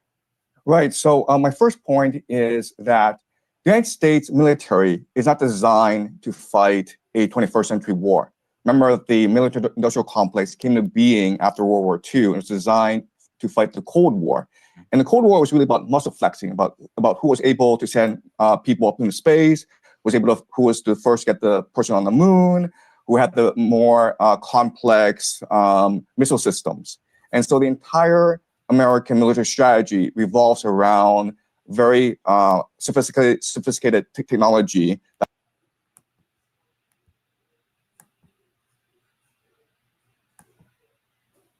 Hello. Hi. Hi. Do I sound okay? Yes, you sound perfect.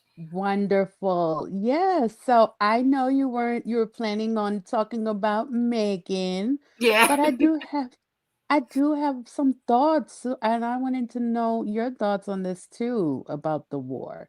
Yes. So there's a few things, and I'm not sure because I didn't catch the like I just came, but just curious to know.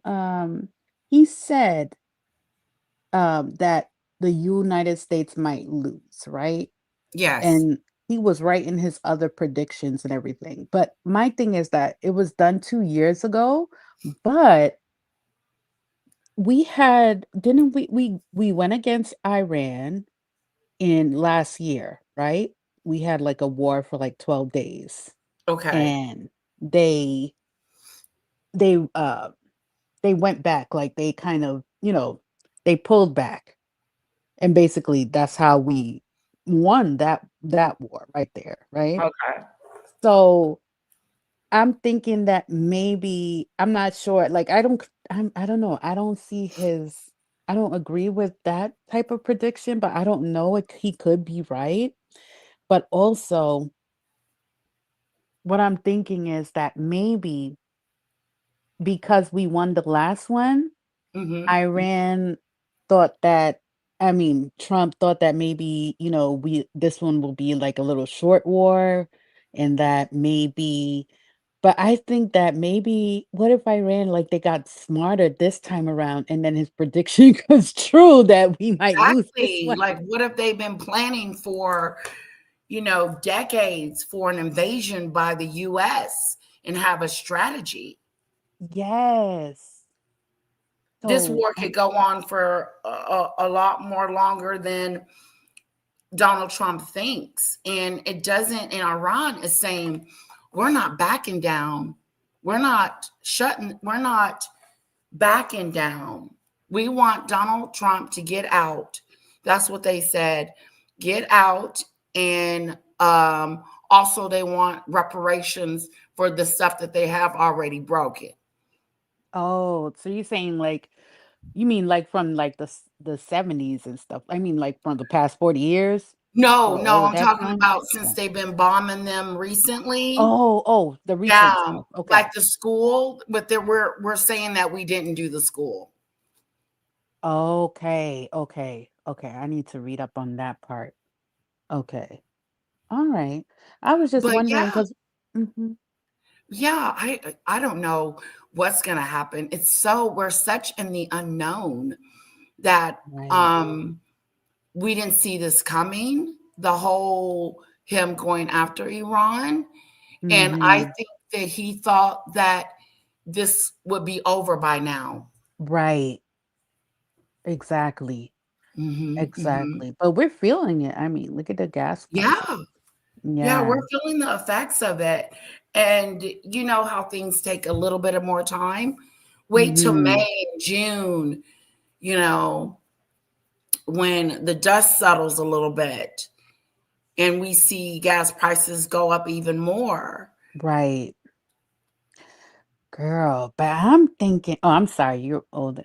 Ma'am, I'm apologizing. Let me get No, on that's to this. okay. You're fine. Okay.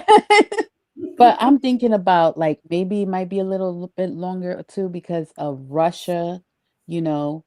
Um, I think I read it somewhere. I don't know if you've heard this, that Russia is providing Iran with like specific assistance, like Yes, I yeah. heard that too.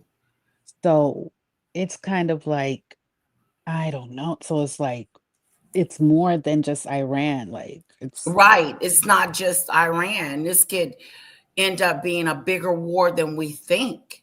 yeah. Oh That is my. so true, Lucky. Well, I'm gonna be following you for the because I haven't really seen anyone in like our sector covering this, so I'm interested to hear Oh, to see your perspective on it. well, I Yeah. really appreciate you coming up and come up anytime. I love visitors Yeah. and chit chat with me about anything. This was great. I Mhm. really enjoyed you coming up. And Yeah. I liked your insight on what you see as well. And thank you for guiding us to this gentleman. How do you pronounce his name? I I think it's Jiang, Professor Jiang? Jiang. Okay. Yes, Jiang. Mhm. Yeah. Yeah, we're gonna be watching him a lot Mhm. too as well. Thank you for introducing us to him. Of course, it's my pleasure. All right, you have a blessed day. Take care. Bye, Lucky. Bye-bye. Well, that was nice of Lucky to come up. Everybody, let's thank Lucky for coming up, please. Okay, we are going to move on to the book. Now,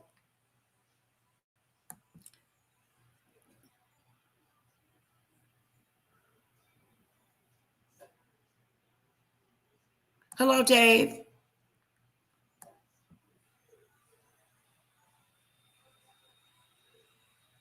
Too many Chiefs right now, says Debbie. Too many Chiefs. Yes, we did, DeLove. We did the school. Oh, okay, Kamari. Thank you. I'll put a star by that. Me too. Lucky has got to come back and hang out with us.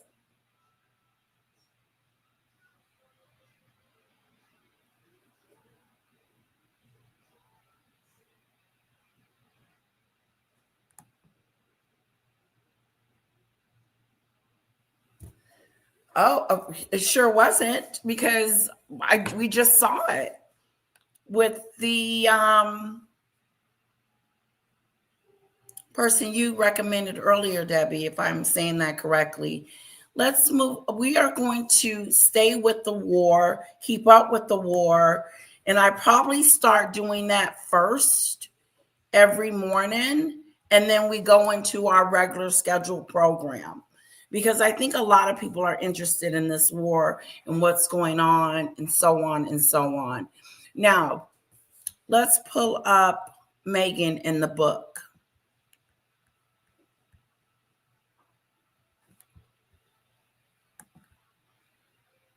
Tom Bauer's book. I would like for us to do a read-a-do, to be honest. If we could read the book together.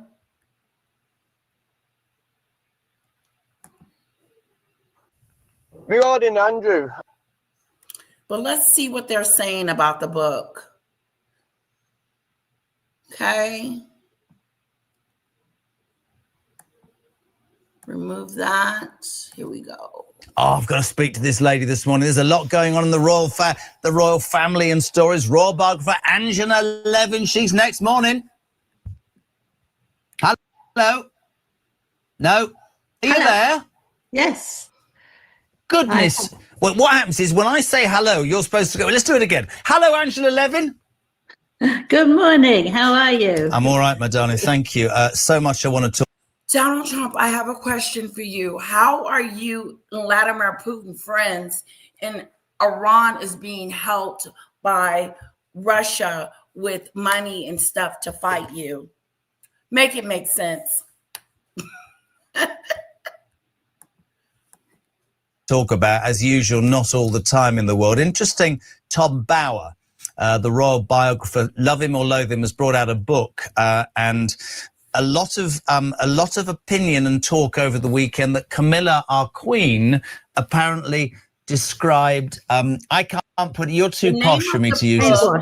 What? Brainwashed. The second word I was going to use was whipped, Angela. I mean, it's what everybody thinks. She's completely played him, hasn't she? Well, who's completely played who? Meghan's played Harry. Oh, yes, but we've known that. I said that actually when I saw them going to her first. Lucky, I don't see the book. Can anybody put the name of Tom Bauer's book in the comment section, please? I don't even know the name of it, and I don't know if it's out yet. But according to sources, according to Camilla, told friends that Meghan brainwashed Harry. Put a 1 in the chat if we already knew that.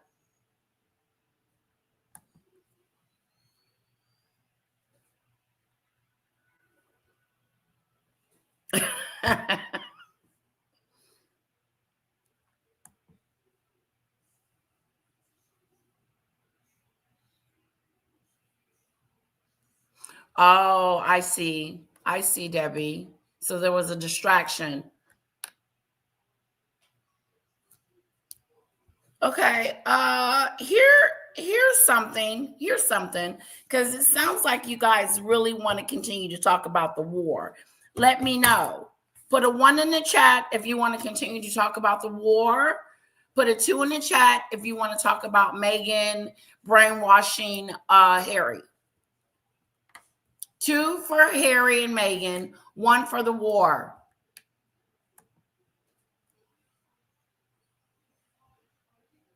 They are scandalous. Lucky.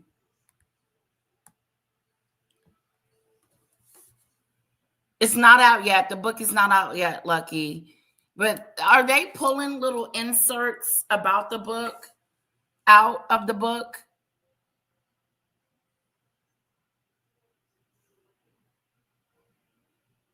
Okay. Oh, she has? Interesting. 1, 1.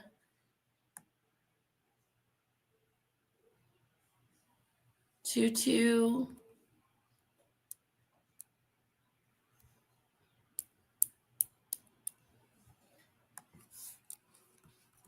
Maybe is the book that hasn't came out yet? Demon Dictator? Because we could do that one day.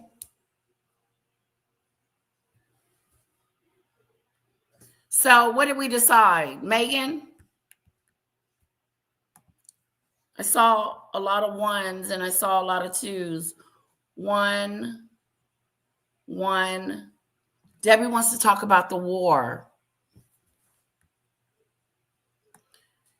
And Marine, Lucky. Okay, Debbie changed her mind. Okay, let's talk about this. We all, right? Are we? Because I did 2 polls just now. So I'm confusing myself. Let's try this again. Are we watching Meghan or the war? Which one do you guys want to do?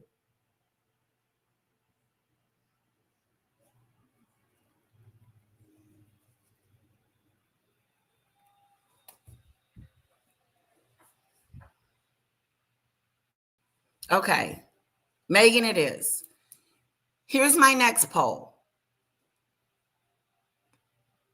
The brainwashing, okay? The brainwashing. How many of you think that Meghan brainwashed Harry? Put a 1 in the chat if you think he was brainwashed.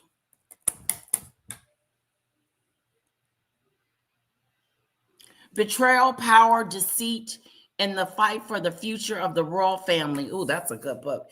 Here's the name of the book, Lucky. But it's still not out yet. How did Meghan brainwash Harry, you ask? She convinced him that his family was racist.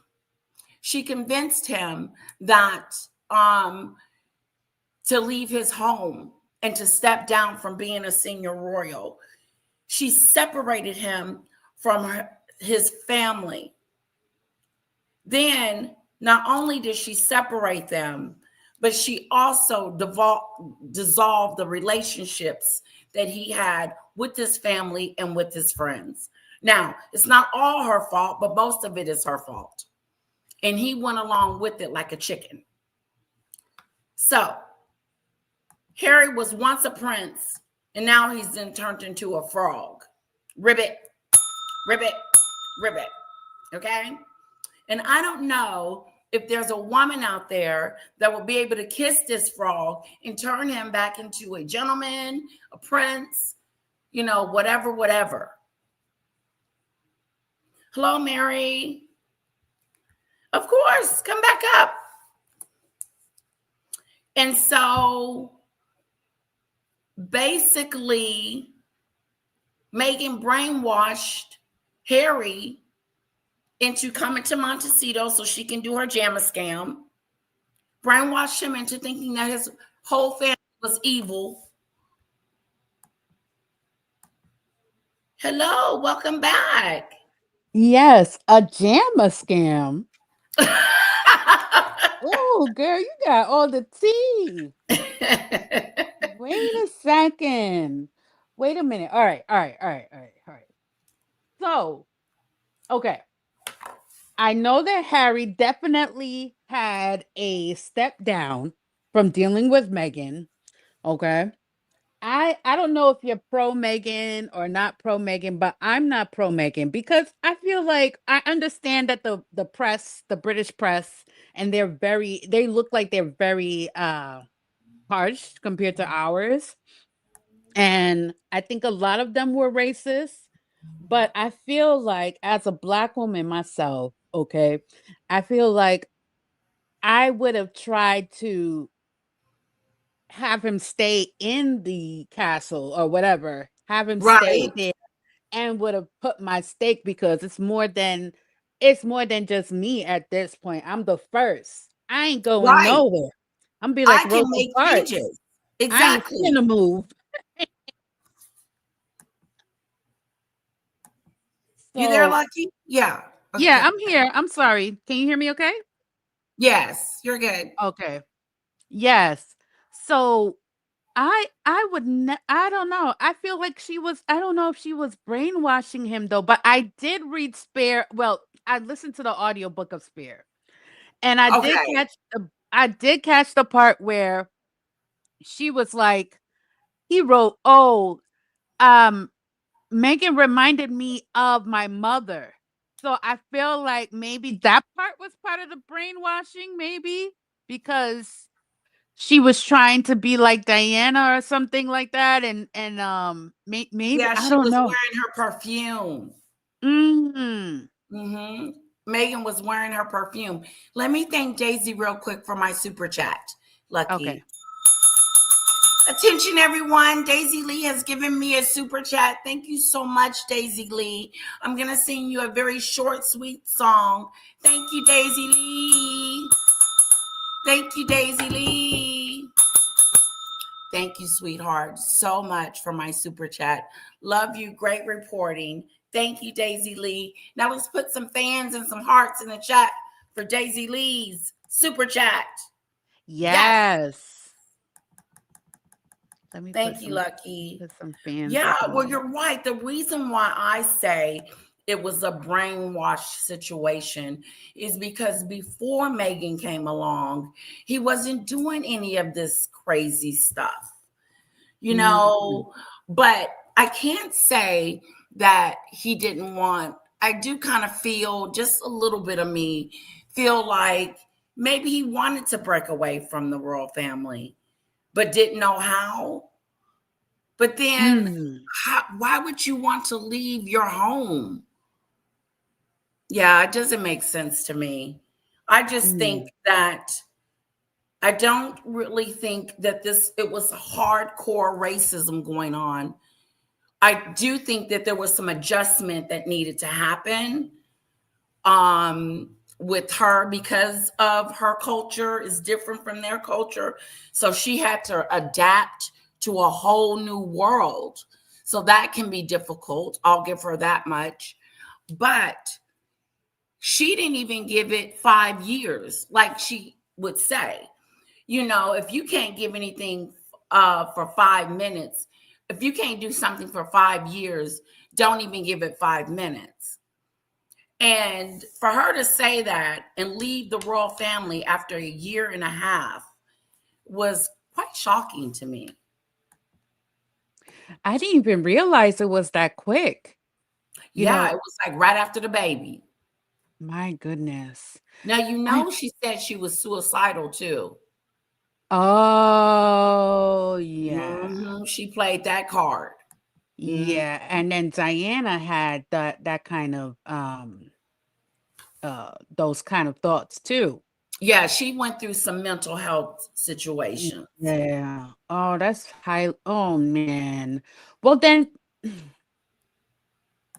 I don't know. Megan is just such a big disappointment. I feel very disappointed in her. I feel like you had that opportunity. You could have made your mark. Of course, if you're the first person to do anything, it's gonna be the hardest to Yes. adjust because you're the first and you're the first one to have. I mean, what about your lineage? You know, like are they gonna be able to Exactly. come back to the castle? You're just thinking about your being Yourself. yeah, like right now, and you have a prince in your like, come on, and you got him looking like a farmer. I was watching that Netflix thing, and he looked like a farmer. Like, like what is and no shade Yeah. to the farmers. Wait, am I Odd. in here? And Am I no, in yeah, here the StreamYard farmer. twice? Am I in your stream twice? Hi, Demon Dictator. We can hear you. Hi, There's an echo. Let me just shut YouTube down. Hold on, if I can close YouTube down. Okay. Oh, come on. 1 second.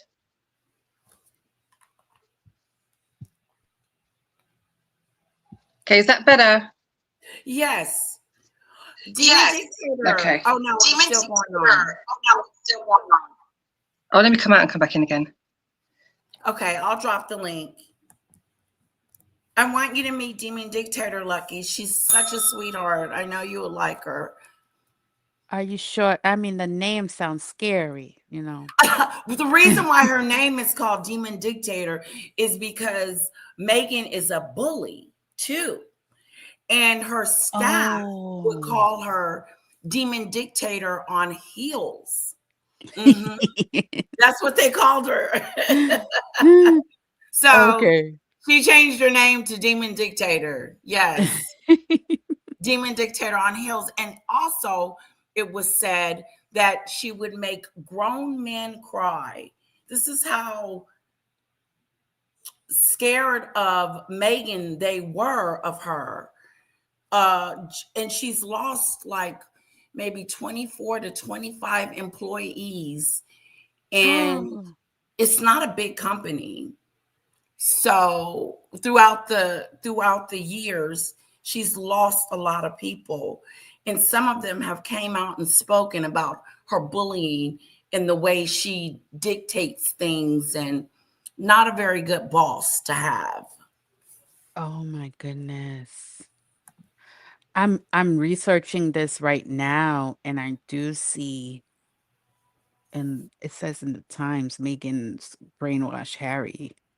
Kamala Oh, it told says, see? Mhm. Yeah, it depends on who you talk to, I really do believe that he was seduced, brainwashed. He wasn't strong enough for her. It just felt like she became the dominant one in the relationship, and now he is in the back seat. Like she's the princess and he's like, she's the royal and he's not. It's a weird dynamic that they got going on. Hello, Demon Dictator. Meet Lucky Demon Dictator. Hi. How are Nice you? to meet you. I'm okay. Nice to meet you. I do. I like what you're saying. I like your thought process on it all. But my personal opinion on Harry, and I just thought I'd quickly pop up, is when I was watching Tom Sykes and Anna Froelich, I think it was on there, when he let it slip that they were kicked out. And I've said all along that they were kicked out because of her bad behavior and all the stuff that she was doing. But regarding Harry being brainwashed, you're talking, Harry is a man-child. He's a child. He's never had to grow up. And he's got self-confessed drug and alcohol problems. So he's actually a vulnerable person with those drug and alcohol problems. Plus you're dealing with a child and a man who's never had to deal with the real world. He's never had a job. He's never had to pay bills. And ultimately, for someone, a master manipulator like Meghan, and Harry obviously had massive grievances already with his brother and his family in regards to his mother's death, in regards to his brother who got a sausage, he got extra sausage, he got the bigger bedrooms. And she played on that. So you're dealing with somebody who's not mentally well and who's also got these grievances, and she just exasperated him all, as far as I'm concerned. And there's also rumours that she took him off his medication. So if she took him off any medication that he's on, he's a vulnerable person. So that's why they're saying that she brainwashed him. And like I said, I've always said all along that they kicked them out, and he had no choice. Either he stayed or he went with her, and that was what was given to him. So I think he went with her as an act of defiance against his family. But I don't think that Harry actually grasped. I don't think he actually grasped the seriousness of the situation. He just thought, well, I'll go, and if I don't like it, I'll just come back. And instead they've gone, sorry, you're not coming back. I believe that too. I think he thought he could come back. Yeah, they can just come back. If it doesn't work out, they'll just come back. But yeah, I don't think Harry has a grasp of the real world. He had no idea what was going on. Well, when you say that echoes back. So, when you say that he was a child, does that mean like Lucky was saying she was like this mother figure to him? And he just did whatever. Okay. Yeah. I can see that. Yeah, I agree with Lucky. I agree with everything she said.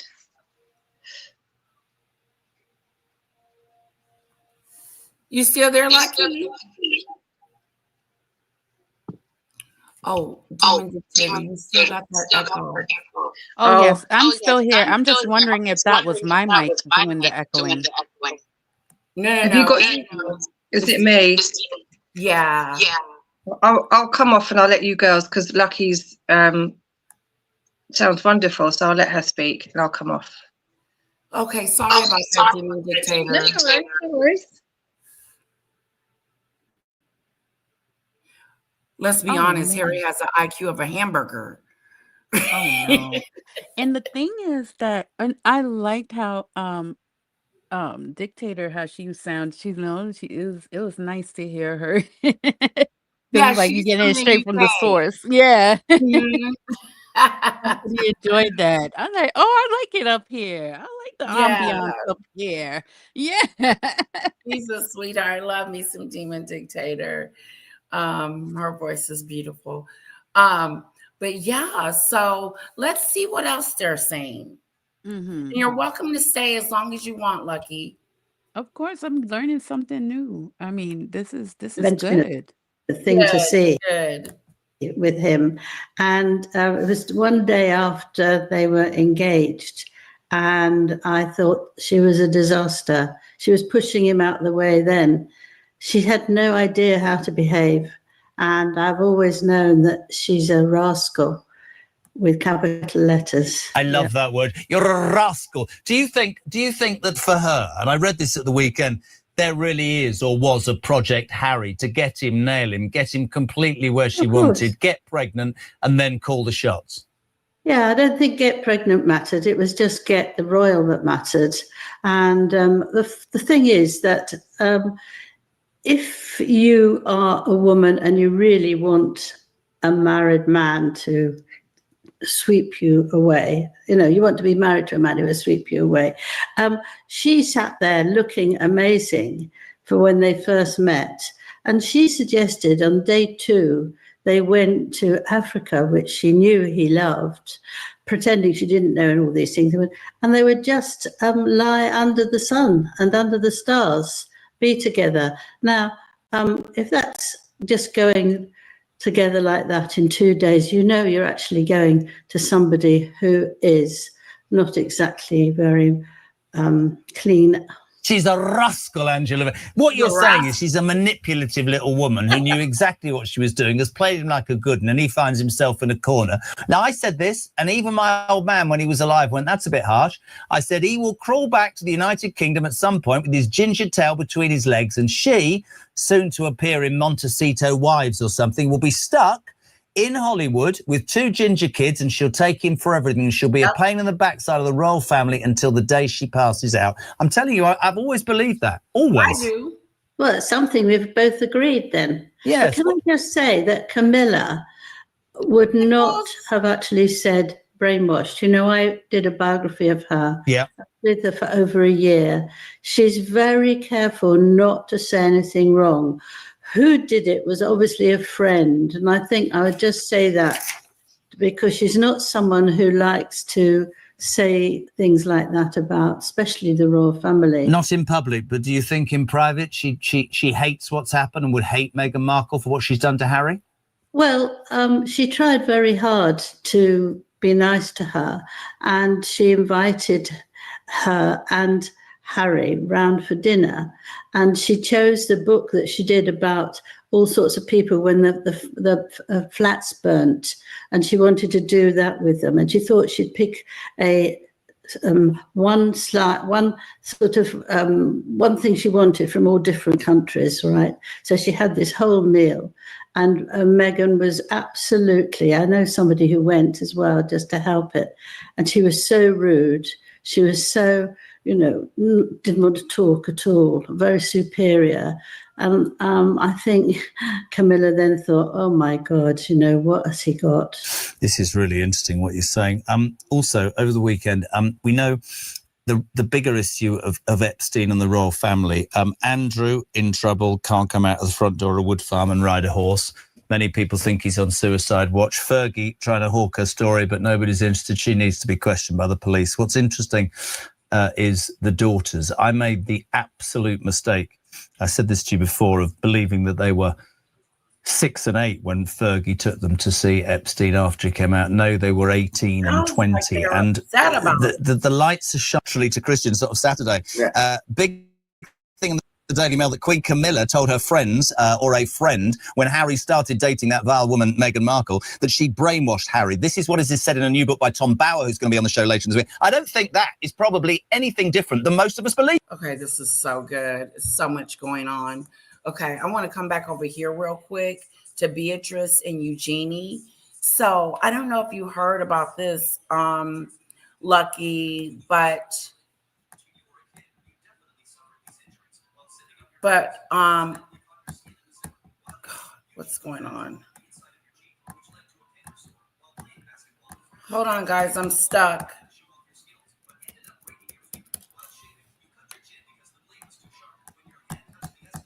Okay, go down, come back up.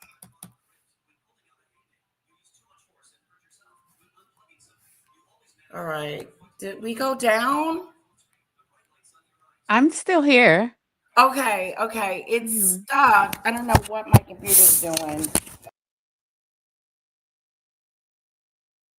Hi, everybody. And what I'm gonna have to do is, let me try this. It's stuck. I'm like stuck.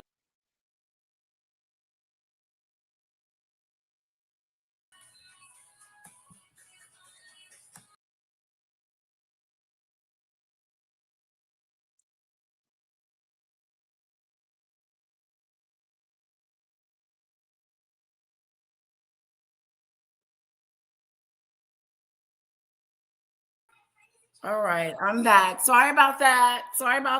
Little glitchy do. So I don't know if you know, but there's this gentleman named Andrew. That's King Charles's brother. Of course, I know who Andrew is. Okay, good. I didn't know what to do. I'm okay. So he was currently arrested for trading some stuff with Epstein. So he's in trouble. He's in some serious trouble. And so his daughters, Beatrice and Eugenie, what do they do with them? Like, let's see what they're saying about Eugenie. And they're saying Eugenie is crying every day.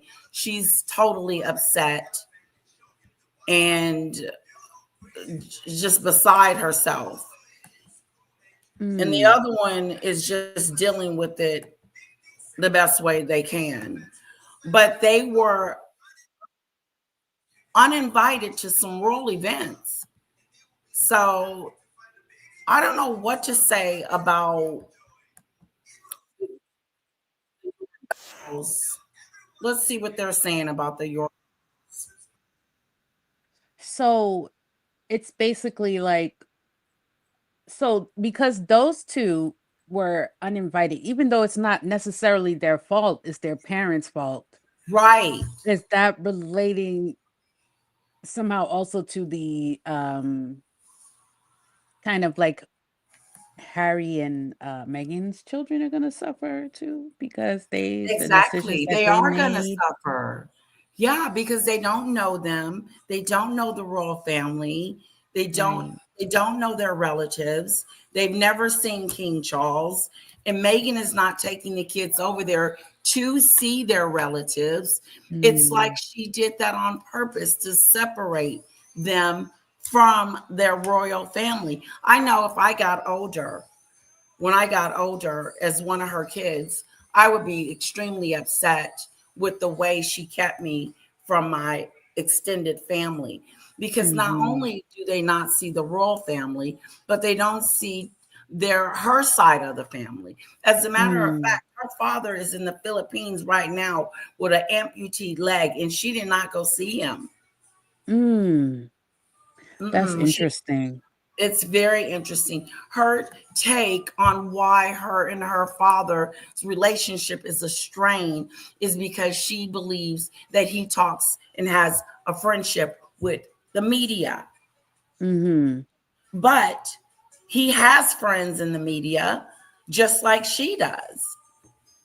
But he can't have any friends, but she can. So she's cut him off. She's cut her father completely off. And But he it's really, wasn't painting her in a good light in the media. That's the thing. some But and say then that is true. and someone in your chat, they made a nice, interesting comment about let me scroll back up. They said that I think it was Maureen Ingleston, one of your supporters. She wrote, I think Meghan convinced Harry that if they left the royal family, they would be richer and more famous than all of the other royals, right? I believe So that. yes, and I think that because even if somebody's being brainwashed, right? There has to be some type of incentive there for you Yes. to go through with it. So I Yes. thought that was interesting. I really like that insight right there. What Yeah, I else? agree with you, Lucky and Maureen. That is so true. Yeah, She but painted that's a cherry picture for him to say, oh, we don't ever have to worry about money because, we're royalty. We'll just make it. Because they said that they were going to make their own money on their own. But they're using the Duchess of Sussex and the royal titles as well as right. they make money. But they were told not to.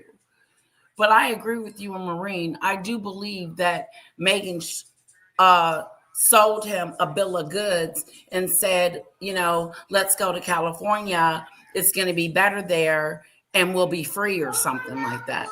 Okay. Right, exactly. It had to be because ain't no way because they and I think the way how the money is set up in the for the over there in the royalty section that they kind of have like an allowance. They kind of have like they don't really have they don't really make their own money. Is that true? Like they have like a cap on how much they can receive or not, you know? And also too, Lucky, how as a royal, they give you money, the taxpayers pay for them to go out and do what they do for the country. But for Meghan and Harry, it's different. You have to be popular. You have to be liked. You have to have a skill. You have to have something going for you for Hollywood to embrace you other than the Duchess of Sussex. And everything that she's touched and put her hands on, because she keeps rebranding herself. Every week she's branding herself with a new brand. And so after the jam scam and the As Ever and the With Love Meghan Netflix show, it failed.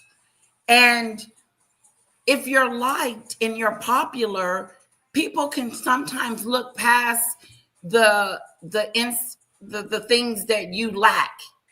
Right. Like, That's okay, true. even if your jam is not that good, I'm gonna buy it anyway because I like you. Right. Exactly. But since they don't see people, her ratings has gone down, her popularity is in the toilet. Mm. She is not popular and liked like when she first stepped on the scene, because we didn't know who she was. I liked her in the beginning. I was like, wow, look at this. He's finna marry an American, and watch the whole wedding and everything. And I liked her. I was rooting for these two. And then when she went to Africa and said, no one's asking me how I feel, that's when I knew something was wrong. Yes. And the reason why I think something was wrong was because, and I knew it was the royal family. I knew it wasn't the media, but she was trying to say it was the media that was messing with her. No, ready to go when you walked in the door.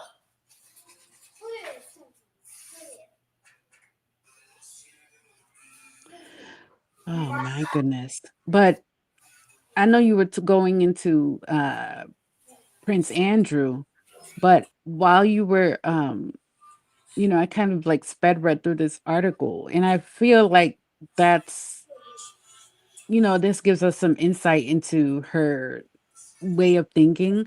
She has this, it's about a basketball game, right?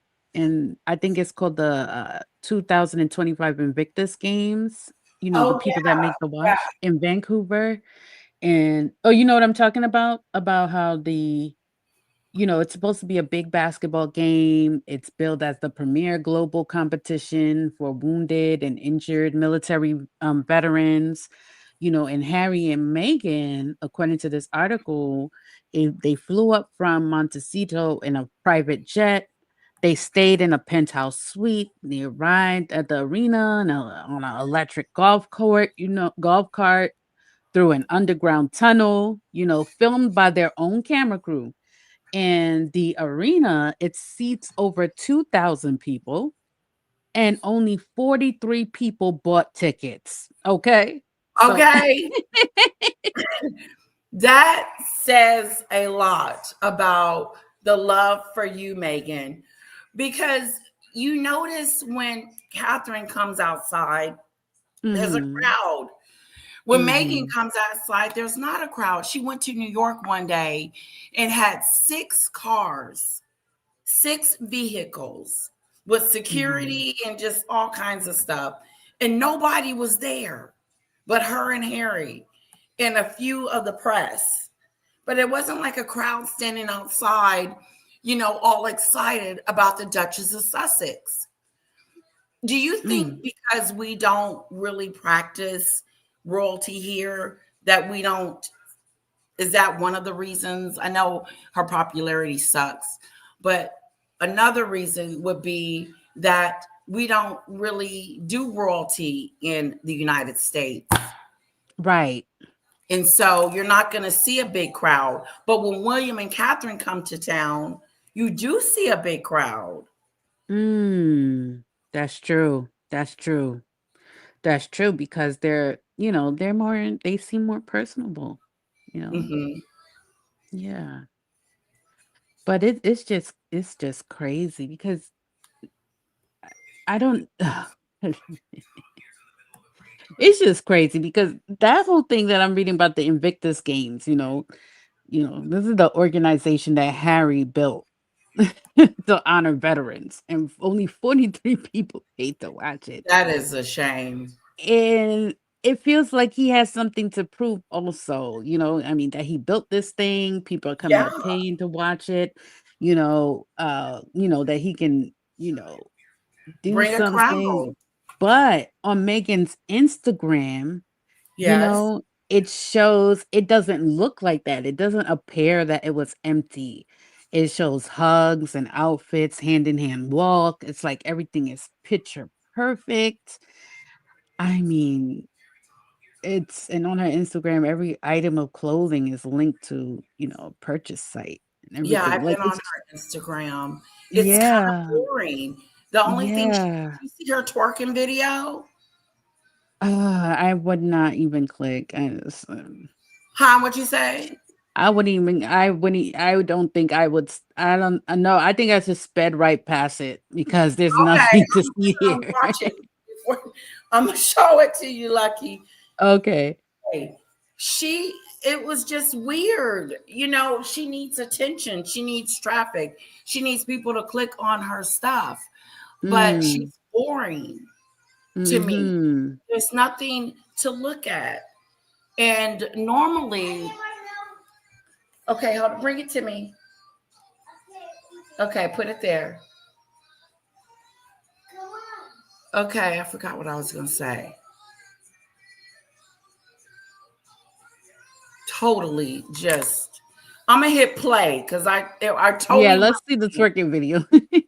Okay, I'm going to bring that up in just a sec. I said this to you before of believing that they were 6 and 8 when Fergie took them to see Epstein after he came out. No, they were 18 and 20. And the lights are shining on Beatrice and Eugenie. Apparently over the weekend we hear that Beatrice can't stop crying. Eugenia's got her head in her hands, and Royal insiders are saying that the king is beginning to distance himself from the daughters, and things could get a lot worse for them because they are implicated. What are your thoughts on that, Angela? Yes, well, I agree with you now. We talked that actually if you're 20 and you go and see somebody who has had sex with young girls, you keep well away. You don't they're trying to be friends. And she agreed to go with her mother and Eugenie when he came out of prison 5 days earlier. Yeah. Now, you have to know by that age that you don't do that with men. Absolutely.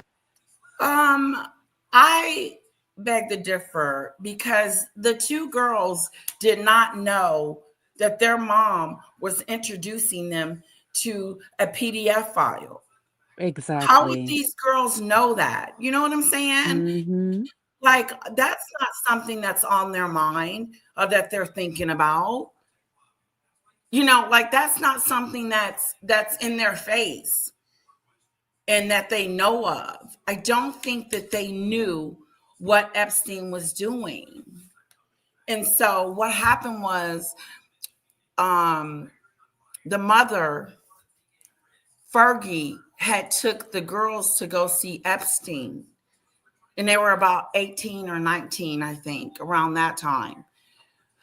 But Fergie knew what was going on in that house, I believe. Do you guys think Fergie knew that what was going on with Epstein? Chat, let me know what you think. Absolutely not. And I think also that she's now been told to use her married name, not to use her royal name. So that's one thing. But also she said that she doesn't know that she was given so much money. I think it's 50,000. And she's got to go and look back on her money and see if it's really true. But we all know that it's true. I think it's very hard for her. I think.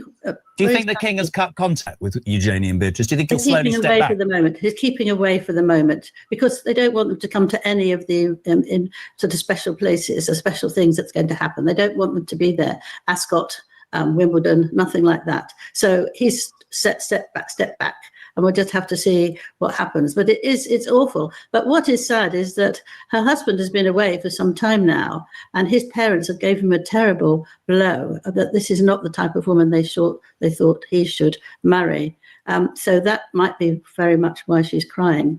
I love having you on this show. Honest to God, thank you. I know we should always have more time and we don't, but you're always welcome. The brilliant Angela Levine, royal biographer. Okay, so Debbie seems to think that I wouldn't have known at 18 and 19. I don't think I would have been paying attention to who my mom is taking me to go meet. I don't think that's fair. And I think I would have trusted my parents also Right. especially if they're coming to even if that person in the media was pointed out as the devil, I think I would, if my parents said that they were okay or they're a friend of the family, I would trust my parents and what they're saying. I mean, unless I saw something that looked crazy, Right. but if there wasn't anything explicit or anything that was just, I don't know. I just don't think No, that's like, how fair. would you know? It's like you said, I would have trusted my mom and, thought nothing of it. Mhm. I really think, okay, I'm coming. So Marine said, go so ahead. basically, just to recap, so Prince Andrew got arrested on his birthday, right? Yes. Okay. His so now the daughters are watching the same institution they were born in decide whether or not we're gonna keep you or leave you. Or And now exile you. Exactly. Take away your titles, take away your princess and, that's your crazy. the That's York crazy. girls. That's crazy. That's crazy. But even if they did know and they're trying to clean up, the fact that the daughters, they're not sure if they're gonna be a part of it. Like, are you gonna, you know, I don't know. That's rough. That's harsh. It's very harsh. Oh my gosh. I agree.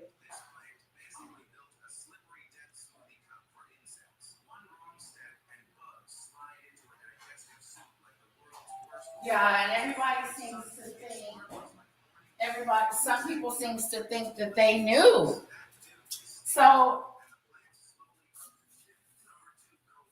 if let's say for funnies or just say for hypothetically that, okay, I knew something about him.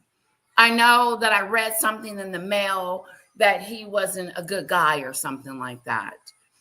But it's your mom that's taking you to see this person. And what are you supposed to do? Say, Mom, no, I don't want to go meet this person. Or Mom, what are you doing? And then, what were they supposed to do if they did know that he was a bad person? Like, it's to me, to put that on the young girls is, I don't know, to blaming them for their father's sins is big. But I understand, but there was a comment saying that they were 18 or 19 years old. Yeah.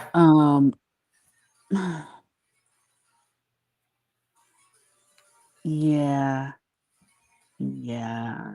It's But tricky. It's a but very sticky, tricky situation, even for King Charles.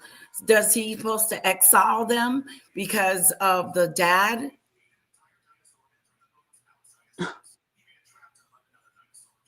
Yeah. it's like two different things, because all right, so let's say, okay, the innocent daughter's narrative, right? It requires us to believe that two adult women, okay, so if we go with the innocent daughter's narrative, right, Okay. we need to believe two adult women flew to, I think it was wherever, right? Yeah, the island. Miami. They flew to Miami on a convicted sex offender's dime,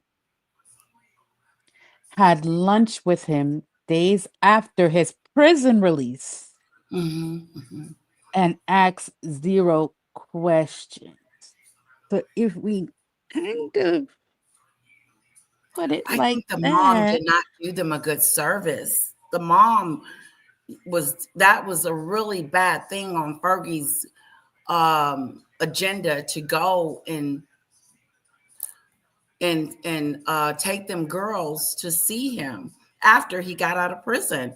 You were saying, Lucky? I don't know. I don't know. I don't know.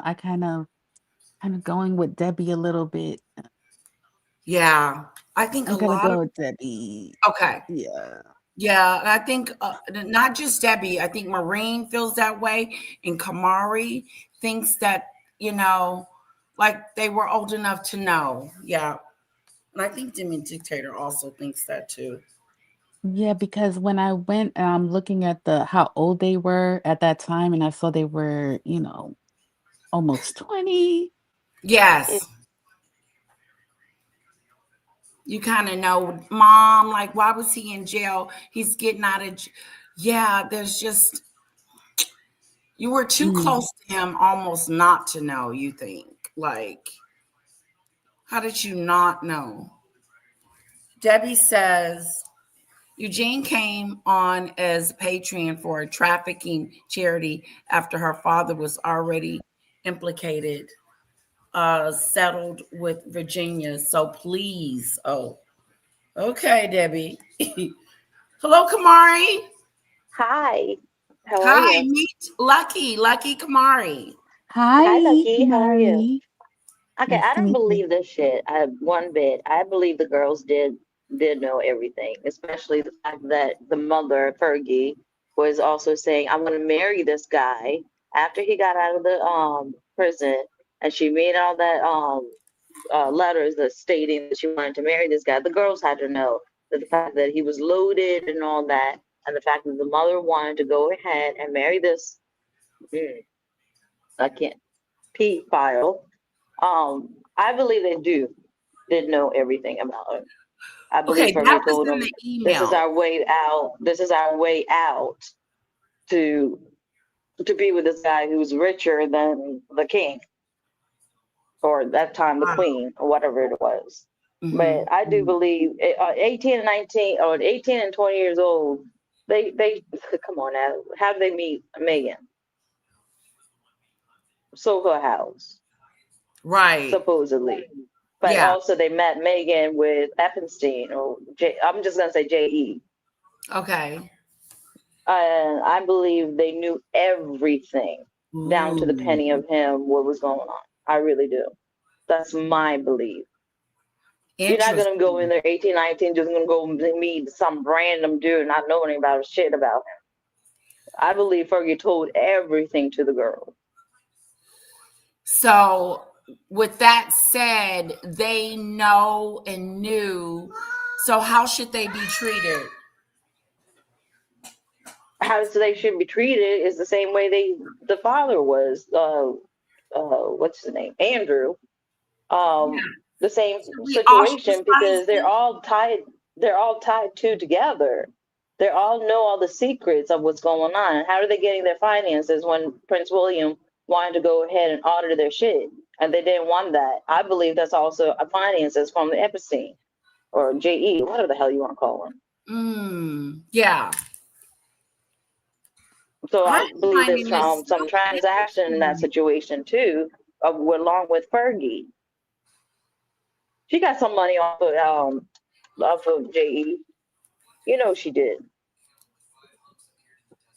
And she passed that along with the girls with the hush hush money. The hush hush money.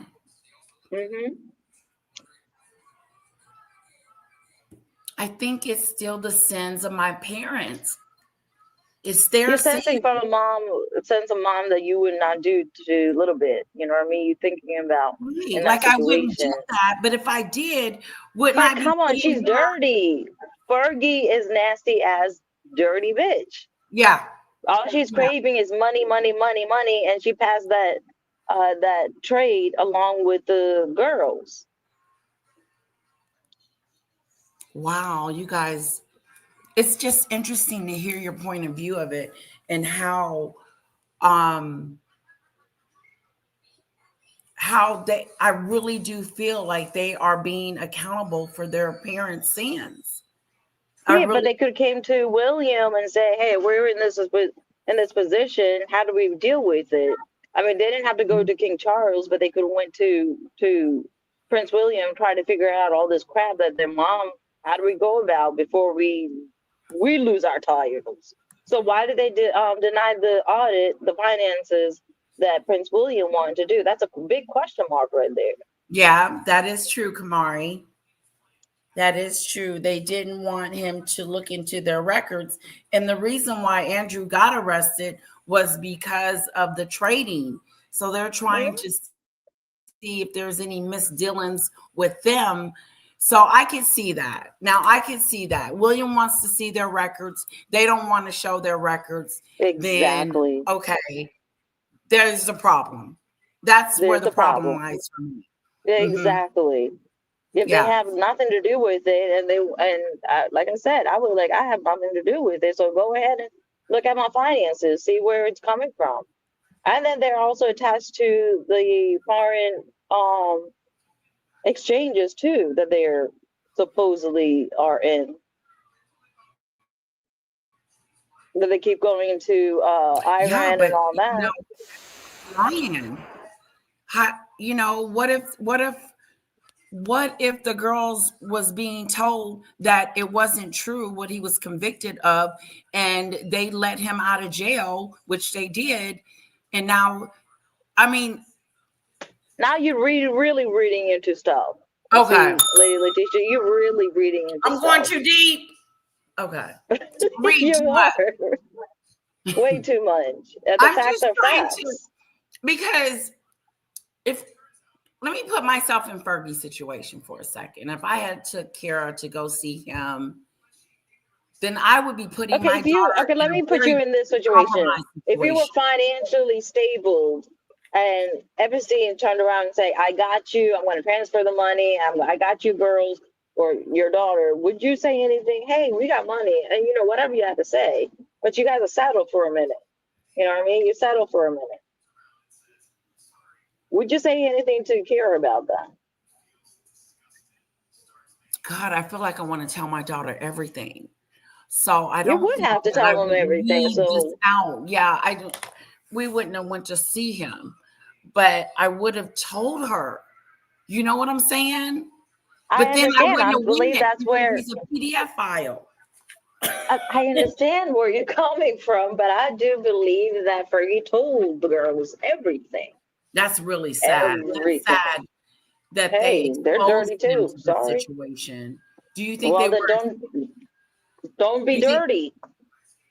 Do you think they were more exposed to the situation, or they were like, well, they didn't show weren't the exposed to shit. No, they knew they weren't. They might be exposed, but I mean, like going for example with Kira, you would expose her. So yes, you would have to expose her. So they knew what the fuck was going on. They knew what was the setting. They knew the person. They knew where the finances were coming. Well, I do believe the fact that they have chosen two different.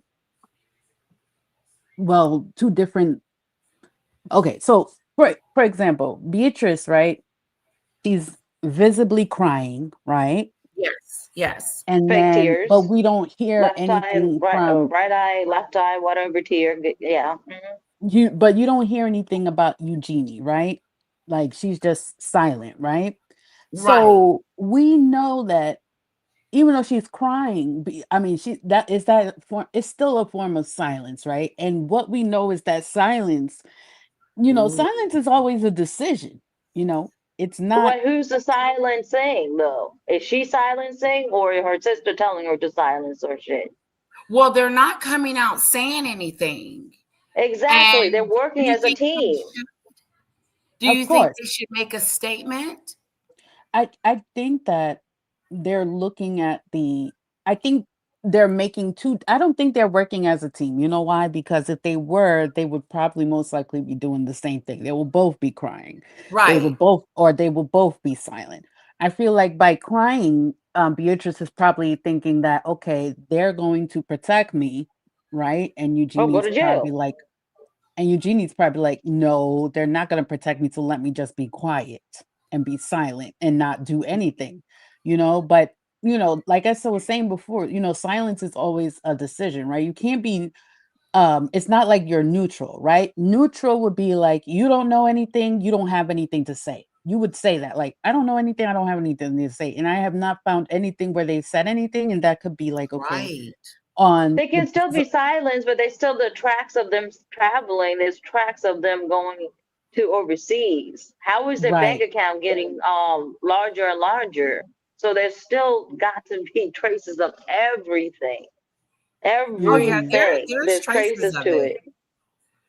it. I mean, and the fact that one, okay, so what we know, the father used the birthday dinner, Beatrice's birthday dinner, as an alibi for the sexual assault accusation, right? Nobody Yes. has either confirmed or denied about being there that night. Okay. Right. So, but if you're not there, you say you're not there, right? Right. Number two, that lunch, right? No one ever described what that lunch was. Was there like Right. a description about that lunch? No. Did you But see the interview with did you see the interview with Andrew on the BBC? Sounds like you've That seen was it, a joke. Lucky. yes, I've seen it. Okay. Like yeah, I've been following you. I mean, you can't really escape that. That was a joke. It was a But joke. Yeah, And he him was a blinking lie. He lied constantly. through that whole thing. Of course he did. It was really bad. He shouldn't have never did I that. But don't, his yeah, I like the daughters part when he convinced said, him. I don't sweat. Yeah. Everybody sweats. I don't sweat. Yeah, okay. What makes you special? that was a Yeah. funny one. But He also, said he had a condition. Okay. yeah. All right. Mhm. That's weird. I've never heard of that. Right. He was sweating while he was doing it. Right. Oh. But my Yeah. thing is like both your names are appearing in these files like 300 plus Yeah. times, right? No public response. I don't know any, that's like, you would say if your name is appearing 300 times, even if we don't look into the money, even if we don't look into all of that, the fact that you're just staying silent and your name Yeah. is appearing 300 times, But do you know their motto is never complain, never explain? So do you think they're doing that, not saying anything because they were taught that? but you This can't was just so say, out the I don't know window. anything about this. I mean, you're not really explaining, saying, I don't know anything about this. It's making you look That's, guilty. Yeah. Well, I'm yeah, sorry, but that phrase has been out the window since the queen have died. She used that constantly when she was alive during her throne.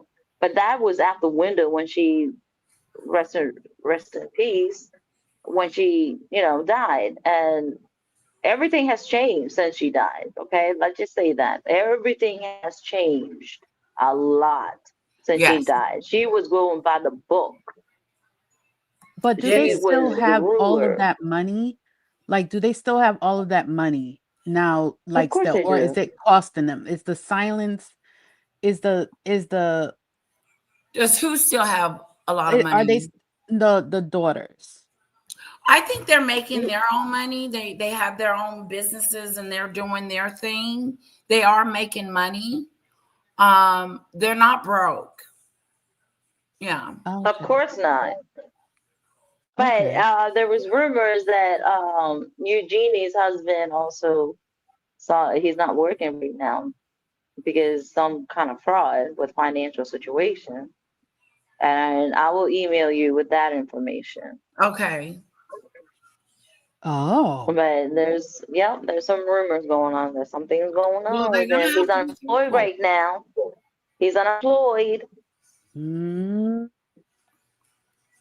Hmm. Well, then, if that's the case, then Eugenie, so why is she silent? So why isn't so my question is why the truth, What do right? you If think they you're should say? if you're if you're innocent, right? The truth. Why isn't it obviously if he's especially I mean that adds a whole nother layer to it. That So makes her look even more guiltier. if you're innocent, then you're innocent. So what are they gonna be guilty of? Knowing? Well, that's a good question. Yeah, I want to know. I just want to know, like, what would you say if you had to, like, if you just hypothetically, Okay. and you needed to, you felt like you needed to come out and say something. My behind will go ahead and tell the damn truth before I end up in jail. You think they're I'm gonna sorry. I'm be gonna look out for charged? myself. You think the girls will be I wouldn't be surprised if they were questioned. They're gonna have to be questioned because the father was questioned.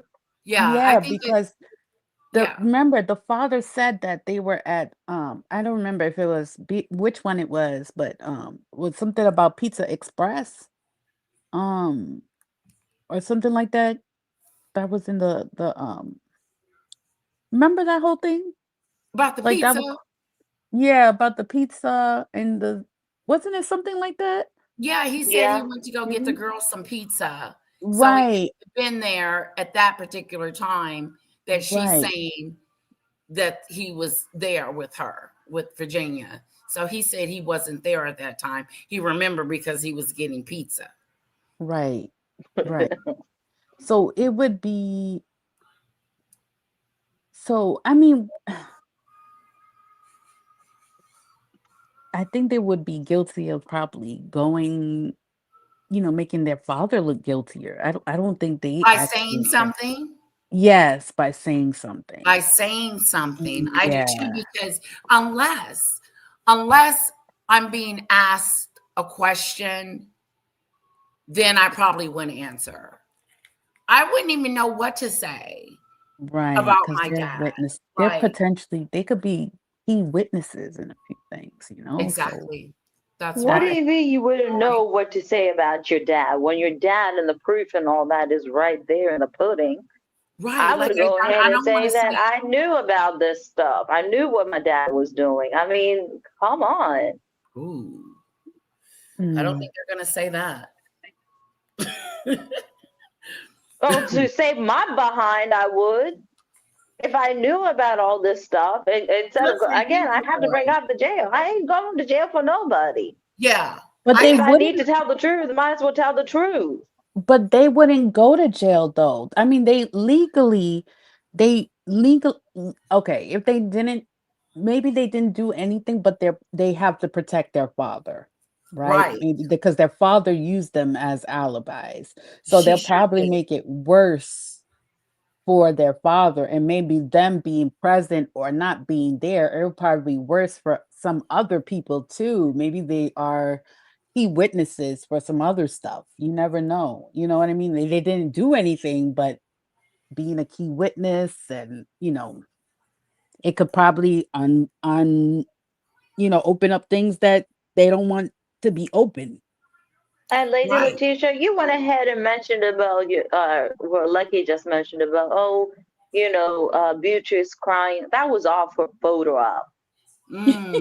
Come the hell the fuck on. That was all that shit was. I'm gonna cry. Oh, the cameras are here. Let's cry. Let's hug and let's Mhm. cry. That's Okay. all. This is all a show. This is all just crap. Just come Yeah. out and Oh, tell the girl. truth. Yeah, Save I Mm. yourself by agree. telling the truth. Just tell the Mhm. truth. Diane says the sisters married money and owed money at that those two girls will never not have all they want. They don't need the titles. They just want more. Interesting, Diane. And No, they also, didn't want to. I'm in agreement with her, actually. Thank you for saying that. Whoever said that. I'm in Diane, agreement with you, and thank you for saying that. But I'm going to have to include with that the fact that they are money hungry bitches. Okay, that's what we know they are. They're money hungry bitches. They are so comfortable with their lifestyle. They don't want to be like us. Okay, let's just say that they've been happy, with their little pinky up and shit. What do they want to go down to our level for what? Of She course they're gonna said fight for those she damn said put their titles. pinky up. That's funny. Sorry. Yeah, I put the mean, it is pinky the up. truth. Why would I want to That's be all they poor? know. They don't know like ours. We're poor, okay? We are poor. Lady Letitia, you know what I'm talking about. We're poor. We Well, go from I paycheck don't to have their paycheck. status, But that's for sure. But exactly, they don't want to lose their status. They don't want to lose their income. They don't want to. Sorry, they want to have their pinky up. Debbie says potentially the girls could be guilty of secondhand access to government politicians because of their titles. Interesting. Maureen says he brought one of the girls to a party at Pizza Express, so he couldn't have been at Trapp's nightclub with Virginia. What a load of crap. Exactly. Right, right. And if she blows that off, you know, Yeah. then that could probably explode. That'd probably be a domino effect, you know? Mm-hmm. Mm-hmm. Yes. Yep. Making up a story like he can't sweat and he was at a pizza parlor. Mm-hmm. Yeah, But Miss okay. Letitia, Miss Lady Letitia, I want to thank you for having me. I don't want to wear up my welcome. Oh, Okay. Lucky, I thank don't. you so much. You've got to come back and join us. Yes, Okay? I had a lot of fun and I Promise? love your chat. You had so much, you know, you have a lot of Thank smart people you. here. And it was interesting digging into it. I've always been interested in the royal family, but I haven't really been following. So it was nice to catch up and, you know, and seeing what's going on. But I'm definitely going to be stopping by. When are you going to be live again? Or do you know? I go do you have, like, every a day in the schedule? morning. So Okay. yes, that's when I go. I usually go in the morning. But Okay. I Okay. want to thank you so much. Of course. I This is the love first your time up here. insight. Mm-hmm. All right. Take care. Bye-bye. And All nice right. to It was meet you nice meeting too. you. Okay. Nice meeting you too. Well, take care and be safe. Thank you. You too. Bye bye. But Lady Letitia, I really do believe these girls know and do They know a lot knew. of facts. Yeah, that's what Debbie said, that they knew they was of age to know what was going on, and he had just got out of jail. They knew something was going And on. let them come on, like, they're not virgins when they were 18 and 20. Oh yeah, because Let's the just mom say said they were out with the boyfriend at one. right. I like how Fergie likes to talk about her girls and her boyfriends, but Not the she TV likes license. Did you hear about the TV license? No. The telly What is- license in UK. You got to have license to watch the TV, and if you don't, you can get into some trouble. Oh no. Yeah. Well, I guess I'm going to, because I watch BBC all the time here, so I guess thank God I'm in America. But no, I really do believe. I guys. will never forget. I'll never get over the telly insurance, the telly license. I think it's amazing. It just That's like it's so stealing innocent. cable, isn't it? Huh? Yeah, but it's like stealing cable, isn't it? Yeah, it's like that. It's like stealing cable. It's hard to detect stealing cable. A lot of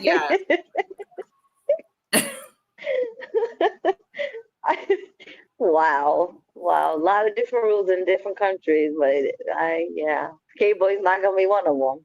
And I'm sure the girls are worried about their cables. Right. Maureen pays her telly license. Maureen pays for her telly license, she says. She's being smart. She doesn't want to end up like the girls.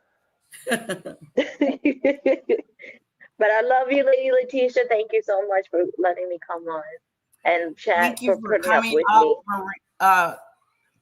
Kamari. I appreciate you. Don't forget Friday date night. And yes, Friday date night. I can't wait. Coming up. Yes. Come again anytime.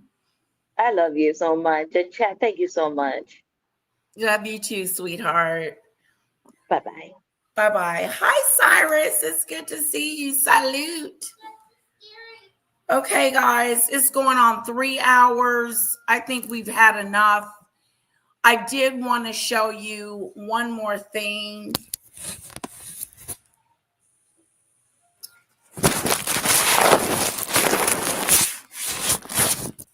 There we go. It was a little.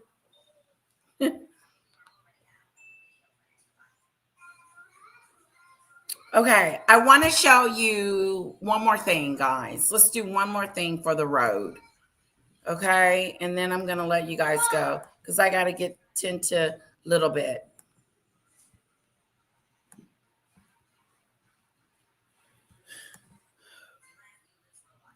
Let me see if it's even worth showing you before I show you guys. And then we're going to call it a quit today. Thank you, Daisy Lee, for my super chat. Anybody else want to give to the goal today? 1 down, 4 to go. Okay, here we go. Okay, I'm a little nosy, so I want to hear some of the entertainment news. Kris Jenner and her husband, Corey, look like they're going to get a divorce soon. They're not doing well. So let's get into it real quick. Corey Gamble is done playing pretend and he's ready for his payout. Katy Perry set herself on fire and then went viral online for trolling a dedicated fan. The show Euphoria is under fire because the lead Zendaya is refusing to interact with Sydney Sweeney, especially after— Did they say Katy Perry set herself on fire? Zendaya learned that Sydney disrespected her husband, Tom Holland. And finally, Katherine Heigl is back, but nobody was asking for this kind of return. So let's get into it. Let's get into it. Kris Jenner's empire is starting to crumble because there is trouble in paradise between Kris and Corey. I've also got some other updates for you guys about Katy Perry. We've got some drama with Euphoria. And I also want to talk about what's going on with Katherine Heigl. You guys enjoyed the multi-topic videos last time, but I want to kick off this video by talking about Kris and Corey. They're supposedly on the brink of a split. Kris Jenner and Corey Gamble are on the brink of breaking up, and it's turning into a drawn-out saga as he refuses to walk away without being fairly compensated for all the hell he's been through. The source says that this relationship has been hanging by a thread for a long time now. They can't seem to go anywhere without having an argument. Kris constantly ridicules him in public, which I kind of believe, and he's not taking it anymore. He refuses to be Kris's doormat, and now everyone knows the score. It's just a matter of time before they go their separate ways. This probably won't come as a surprise for most people, but Kris Jenner allegedly thinks she is too important to have anyone talk directly to her. So she has Corey Gamble do the talking for her, and everyone basically thinks that he is her puppet. There were rumors of tension between the two. So the momager doesn't talk directly to people because she thinks she is too important for that. All it does is make her boyfriend seem like her puppet. Anything for the almighty dollar, I guess. And the related headline reads, Kris Jenner, 69, blows a fuse at boyfriend 44 at Bezos Sanchez wedding. Despite plastering a broad grin on her shockingly youthful face in a video showing her and Corey leaving the nuptials on a water taxi, the 69-year-old Kardashian-Jenner family matriarch appeared to have a tense conversation with her beau. And now expert lip reader Nicola Hickling reveals that Kris appeared to be in a hurry to get back to her accommodations and didn't want to wait to share a water taxi with any other A-listers. Now, for the longest time, I've believed that Corey Gamble is like a handler to Kris Jenner. I mean, he was in cahoots with Diddy at one point. He was very close to Kim Porter when she mysteriously passed away of pneumonia at 40. Please, I'm not buying it. This person— I thought they got married. Are you sure? Look it up, Kamori. Look it up real quick. Because I thought they got married. Kris married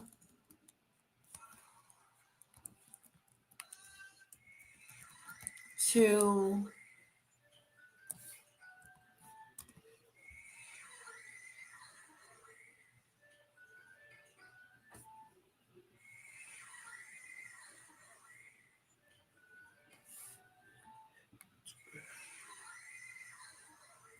Kris Jenner finally getting married to her longtime boyfriend.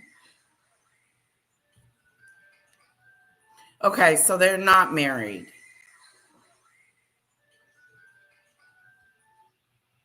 They got married. Here it is right here. See, they got married. At least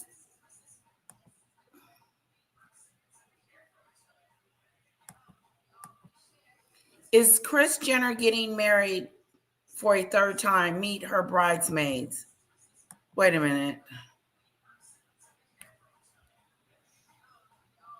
Are you guys married or not?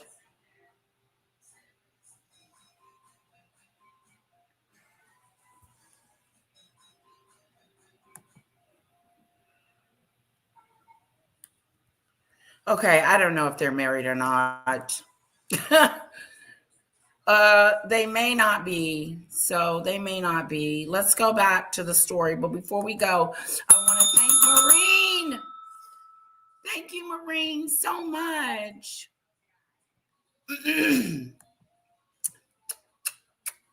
Thank you, Maureen, and thank you for enjoying the live.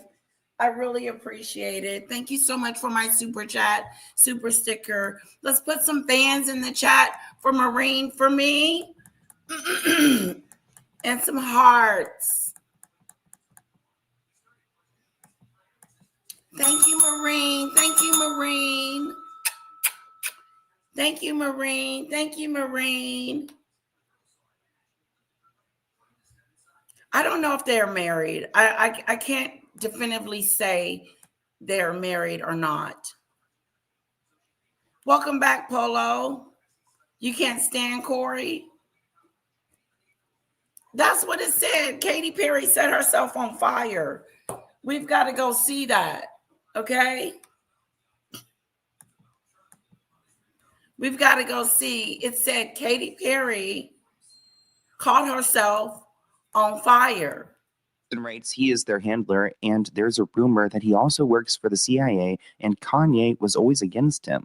Kris is out of touch with reality. Maybe she has social anxiety, this person says, which I doubt that Kris Jenner has social anxiety. I know a lot of celebrities do, but I don't think Kris does. I mean, she was doing like a QVC like back in the day before she was famous. She's always been very outgoing. I don't know. She doesn't give me that vibe, this person writes. She seems super nice. Corey is a Hollywood cleaner. If you know, you know, which I think we're talking about the Kim Porter situation. Corey's a puppet, question mark. Imagine calling a whole handler a puppet. Another person says, I wouldn't call him a puppet. There's been a lot of gossip about what he actually does. And you know what? If you look at the grand scheme of things, he's done a great job. He's been a great boyfriend to Kris Jenner, kind of like how like Sam Asghari, I mean, I would argue he didn't hold it together for Britney, but he kind of did because he was a boyfriend handler. I mean, Corey Gamble's the same way, holding it together for Kris. He feels like he deserves a nice payday. He reasons that he deserves it after being Kris's protector, business partner, assistant, confidant, and lover. Whew. Yeah, extra pay for that. I used to say to Corey all the time when I first started dating him, like, why do you want to date somebody older than Thank you? you, Devon. It didn't get the age gap. And then he taught me that They're age not is just a married. number. Big number, but it's a number. I'm going to try this little goodie. You can bite first and let me know how it tastes. Listen, I can't explain someone's chemistry or why people fall in love, but it's been an amazing almost 10 years and we have a great time. Age is just a number. I mean, this person writes, it's called money, dear. She should have been asking him why he was at the scene of Kim Porter's death.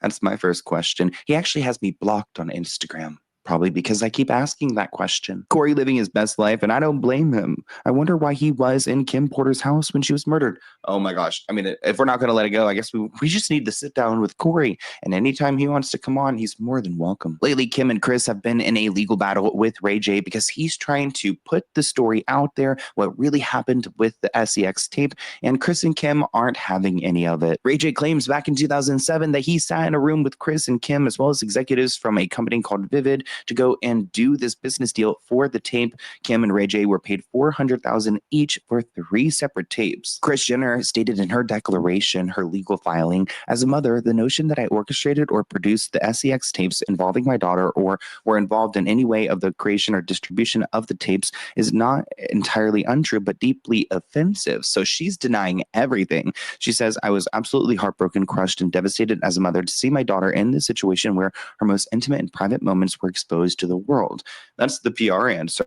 And Kim's declaration, she said that she spent money to combat Ray J's lies, including going to therapy and working with communications, legal, and strategic advisors. Quote, his plan that I had a plan with my mother and others to release a tape, defraud the public, and file a fake lawsuit against POR and company that released it to create buzz is a lie. Ray J fired back by saying that they completely lied about everything. It looks like he told TMZ that Kim and Chris are out of their effing minds. The fact of the matter is, if you lie like that under oath, don't you go to jail? Don't you get fined? He asks. Ray J's mother, Sonia Norwood, actually got involved and she decided to call out Chris. So she's defending her son. And I mean, Ray J has provided the documentation before of the signed agreement. So I believe Ray J. Chris and Kim are lying under oath here. And his mom wrote, and Chris, the momager, you say you did not orchestrate the commercial release of the tape, then who did? She continued, I support Ray J in his journey to bringing the truth forward. I've witnessed this journey for many years, and however long it takes, whether it becomes a long journey or a difficult battle, we will stay on that path until the voices that have distorted the truth are publicly revealed. She added, and if that journey must continue all the way to the doorstep of God's judgment, then so be it. She's ready to take it to the Lord. Kris Jenner just filed her first ever defamation lawsuit. And you guys know all the smack people talk about the Kardashians, the fact that this is the first time they've ever actually filed, and it's against Ray J. The tape was a storyline on the first season of the Kardashians on Hulu, where Saint accidentally found a Roblox ad that was claiming there was new footage or a new tape, which led Kim Kardashian to have an obvious breakdown because Ray J's team was claiming there was more footage. And the reason I'm bringing this part up is because this whole lawsuit started because Ray J was saying that the Kardashians were going to be investigated and tried for a RICO case, and said what they did was way worse than P. Diddy, which Kris Jenner responded to that comment saying that that is a horrific lie to even accuse Kim and Chris of doing something like that. Kim has already stated that she's had to have enough tough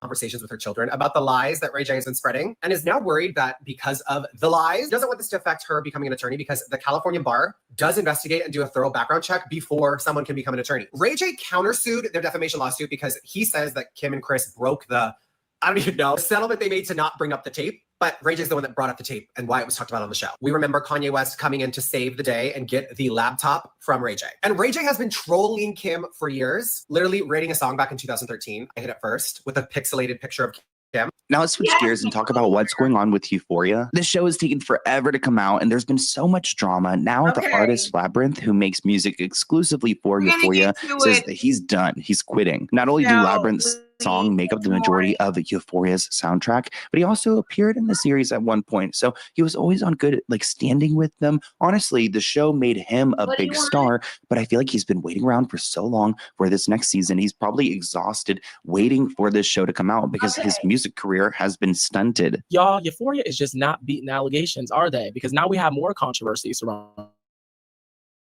the show, with Labyrinth taking to his Instagram page to say, I'm done with this industry. Fuck Columbia. Double fuck Euphoria. I'm out. Thank you and good night. Now, I don't know what happened because we don't have any additional details, but I'm going to go ahead and assume that it was a mess with this show, because I'm sorry if you read that Hollywood Reporter article, there's been a lot of mess surrounding the show. Stuff that I didn't even know until I read the article. So I would highly encourage you to check it out, or check out my podcast where I go in depth talking about it. I just know they did not fumble Labyrinth on this project. Without Labyrinth, the show would not have been what it is. And I think we can all agree on that. From the musical number at the end of season 1 to Rue in the church singing, Dear Lord, I'm tired. Like, I'm just sorry. Y'all better fix this with Labyrinth. That's all I'm saying, because what? I just know this is the last season, because there's just no way. Like, this whole thing is just not good. And that post that Labyrinth made went super viral. This person writes that Storm Reed is not returning. Barbie Fiera is leaving. 2 main actors passing away.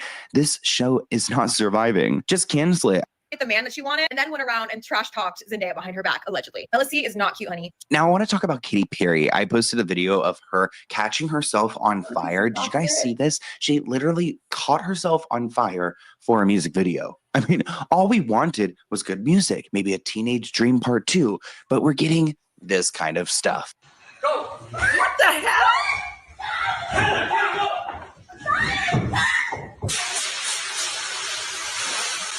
Katy was recently slammed for a tone-deaf reply after a desperate fan says that she's selling her concert ticket because she posted a video of her catching herself on fire. Did you guys see this? She literally caught herself on fire for a music video. I mean, all we wanted was good music, maybe a Teenage Dream Part 2, but we're getting this kind of stuff.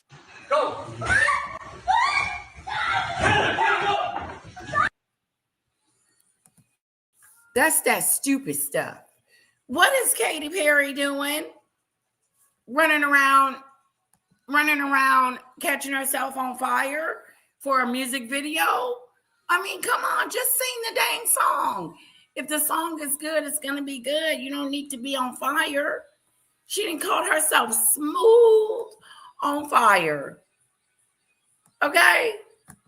Called herself on fire for a music video.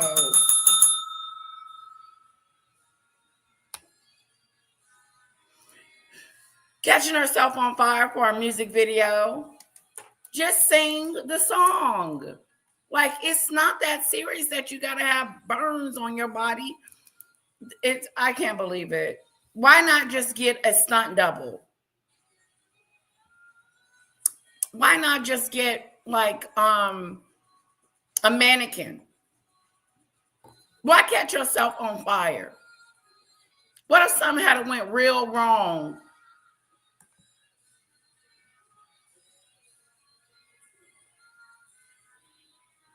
Yeah, she's got some major issues. That's that stupid stuff I do.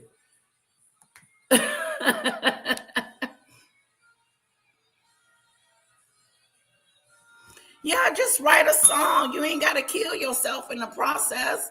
You ain't got to jump off a building and swing from the pole and stuff like that. Just keep it normal. Keep it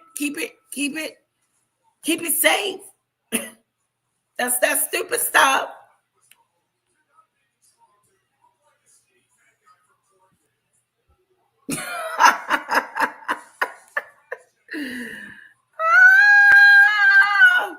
Let's see it again. Let's see it again, guys. That's that stupid stuff.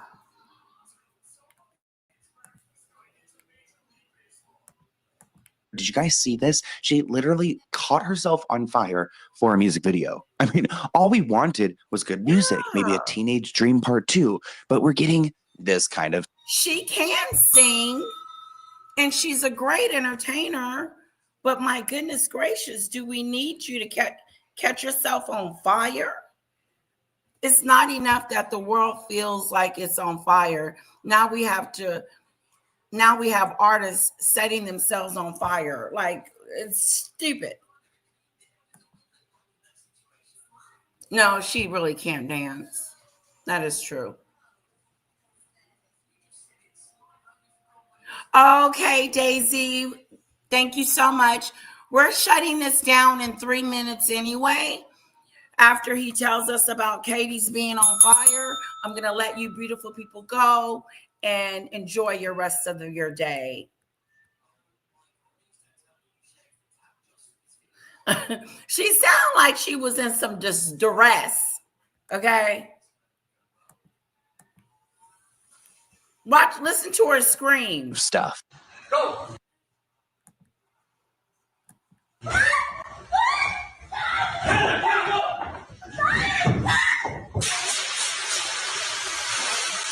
Katie was recently slammed for a tone-deaf reply after a desperate fan says that she's selling her concert ticket because she can't afford to live. This is real. This person wrote on X, "I so badly don't want to be here anymore. I'm not cut out for this world. Like, I cannot afford to live at this rate. And I'm so close to selling my Katie ticket," which is so sad. It sounds like this person's going through a mental health crisis. Wow. Katy Perry responded by saying, "But I'm looking forward to seeing you," which is just completely like not even paying attention to the fact that this person's clearly struggling. She said that she doesn't even want to be here anymore.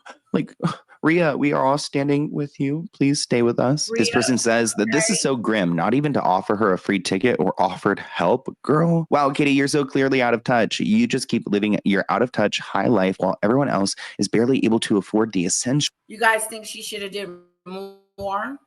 You think she should have did more? The little girl on there sounded like she wasn't doing too good. And Katy Perry just said, "Oh, I was hoping to see you there." So like she was having a hard time. It didn't sound like it went as planned, Lisa.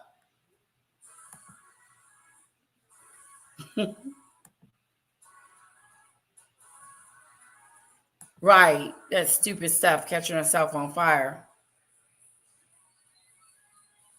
Yeah, me too.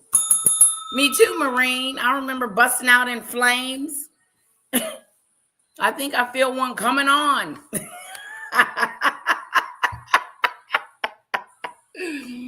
Good one. Comment of the moment. Comment of the moment.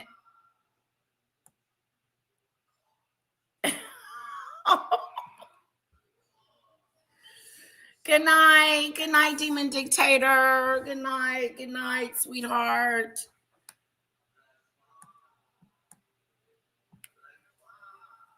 Okay, so she didn't help the girl. I'm genuinely losing it at the audacity. No ticket or anything, just straight up left you got no hanging. ass. Where is the hospitality girl? A lot of celebrities, like a Taylor Swift, if she sees a fan struggling and asking for help, she's going to go and do the most for them. I think it's just concerning to people that like Katie noticed this fan and her reaction was like not to help her at all, kind of to troll her. I would consider that trolling. Rhea, the original tweeter, actually responded on X, writing, honestly, I didn't expect to wake up and find Katie saw my tweet. How? I don't know, but I'm grateful and I hope it helps others too. Katy Perry needs to get it together. Just like less fire. Menopause is hell. It's hell. I had to get some medication. Okay. I had to get some medication for my flashes because I was on fire. I had to sit down. I was just sweating from within. Like you're sweating from within. Like your whole neck, everything is just hot. Everything's just hot, tingly hot, like a tingle hot. And you feel like you're burning up inside. And ain't shit you can do about it, but just probably take off some of your clothes, go get in a cold shower, or call the doctor like I did. I said, red alert, red alert, red alert. There's something going on with my body. I'm in heat. Help. I'm on fire. I'm on fire. Yeah, that would be a good commercial.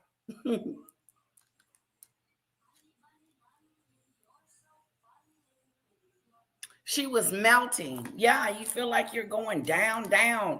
A meltdown. It's a really bad situation. Trust. Don't look forward to it. You young little whippersnappers out there, you're so lucky. You don't have to go through menopause yet.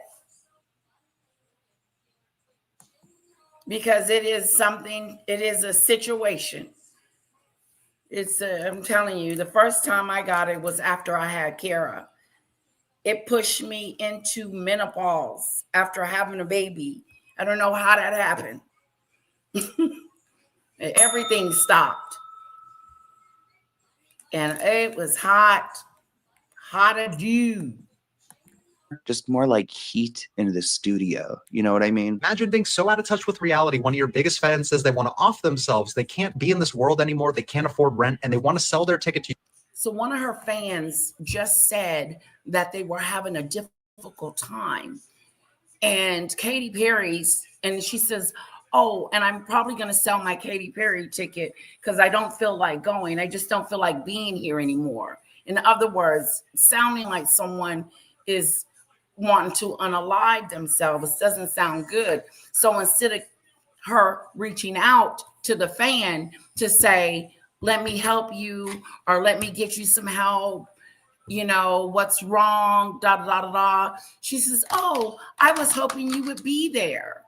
So it doesn't seem like Katy Perry was too concerned, if you know what I mean. The love. It is.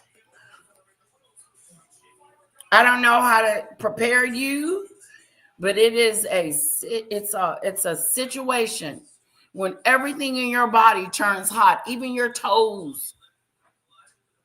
Your toes are on fire. Everything, from your head to your toe. And then my hair, it just starts to tingle.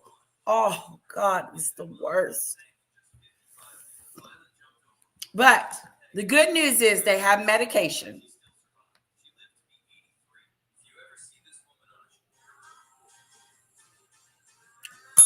If you wasn't going to help the girl, you was better off not saying anything at all.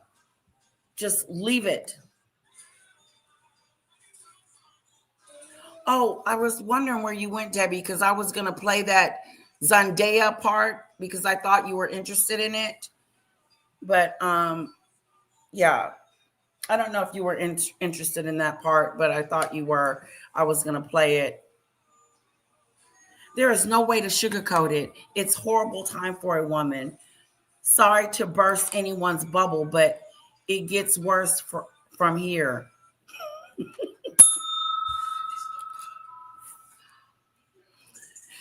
Get you some medication.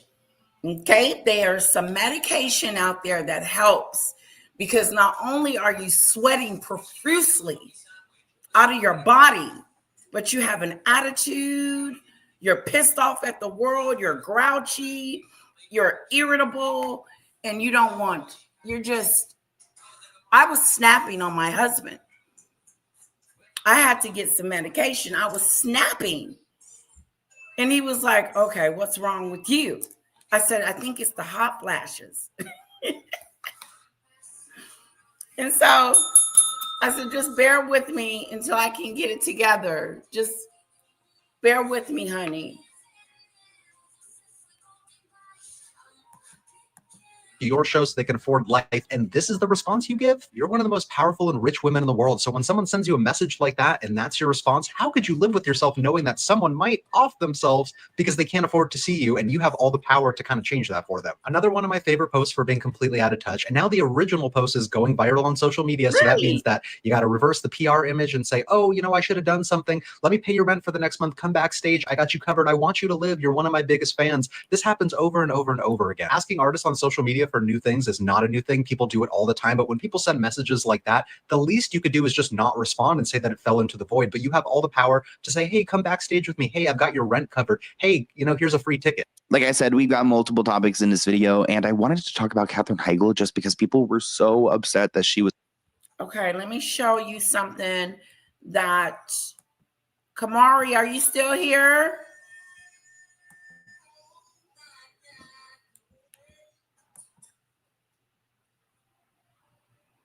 Now, she stayed on her cycle for 87 years. Now, the only good news about menopause is that you don't have to do that anymore. Okay? Maybe we should have a menopause session.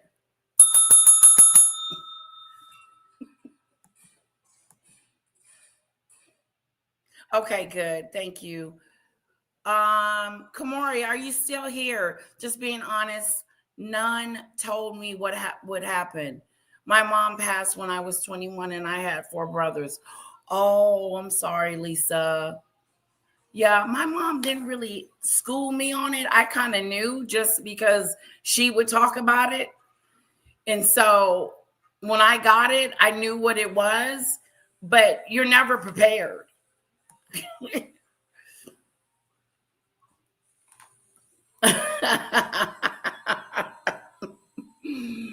You know, men do go through something. Don't they go through like a midlife crisis, or don't they go through something? She was trying to be a smart. Oh. Okay. She was trying to be a smart aleck, says Polo. DeLove says, same, Lisa, all my women up here. So, wow, that is kind of sucks, Katy Perry, that you were trying to be a smart aleck. You're going to do just fine. Long as you go to the doctor and get that magic pill. I call it a magic pill. Because it really does something. Yeah, exactly. You're never really prepared for it because you're burning up.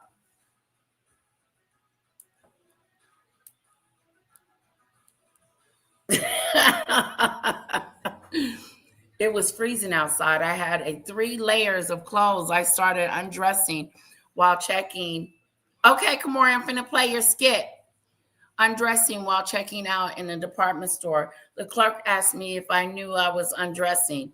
I told her I was having a summer moment.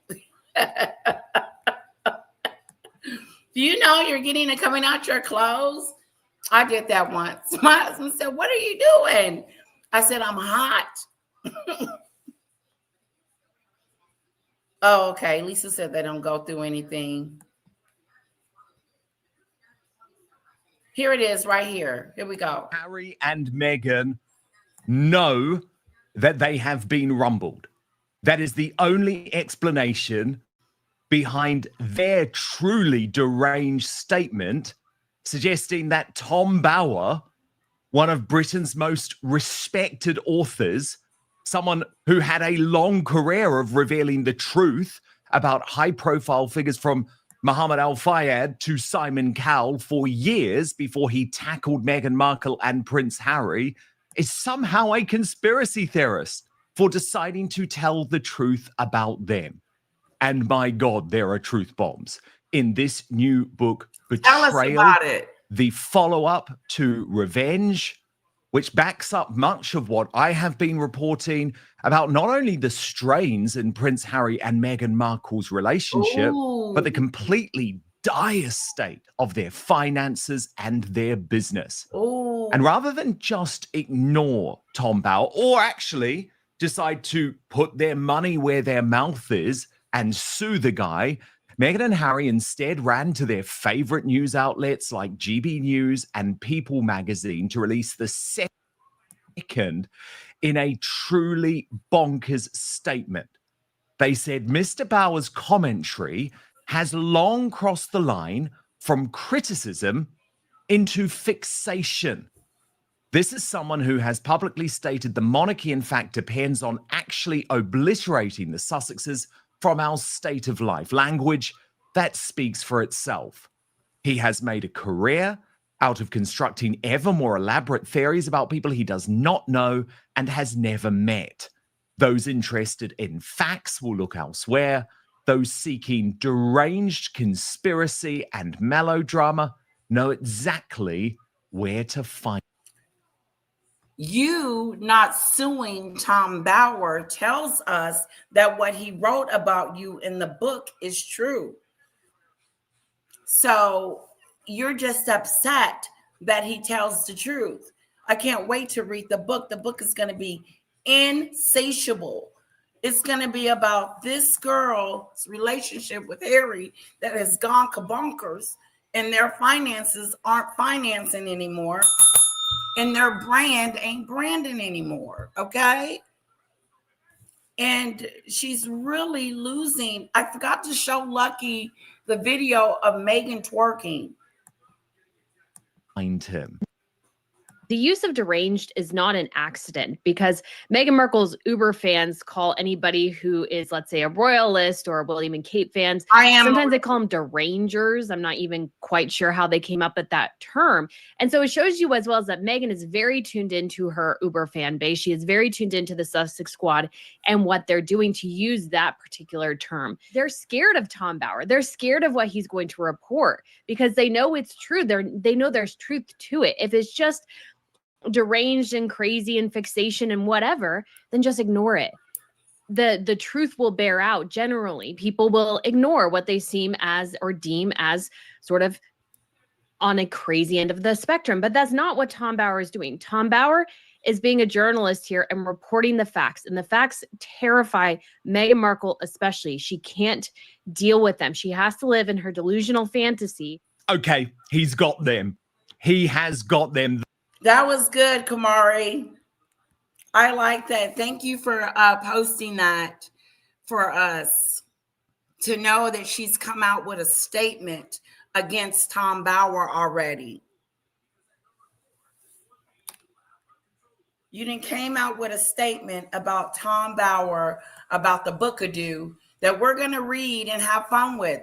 Now, who said something about Gumbo? Who said something about Gumbo? Because I have it up. I'll read it.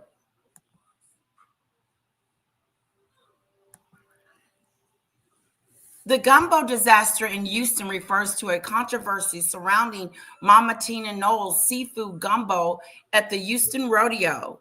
A man reported suffering food poisoning after eating the gumbo, claiming it was salty and pretty good before vomiting.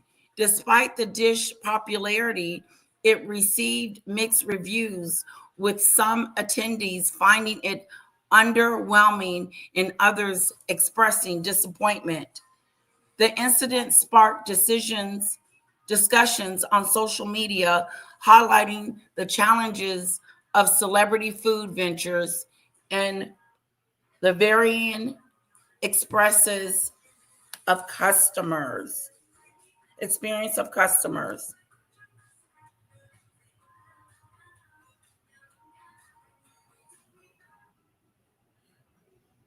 Oh, snap-a-doodle. Here we go.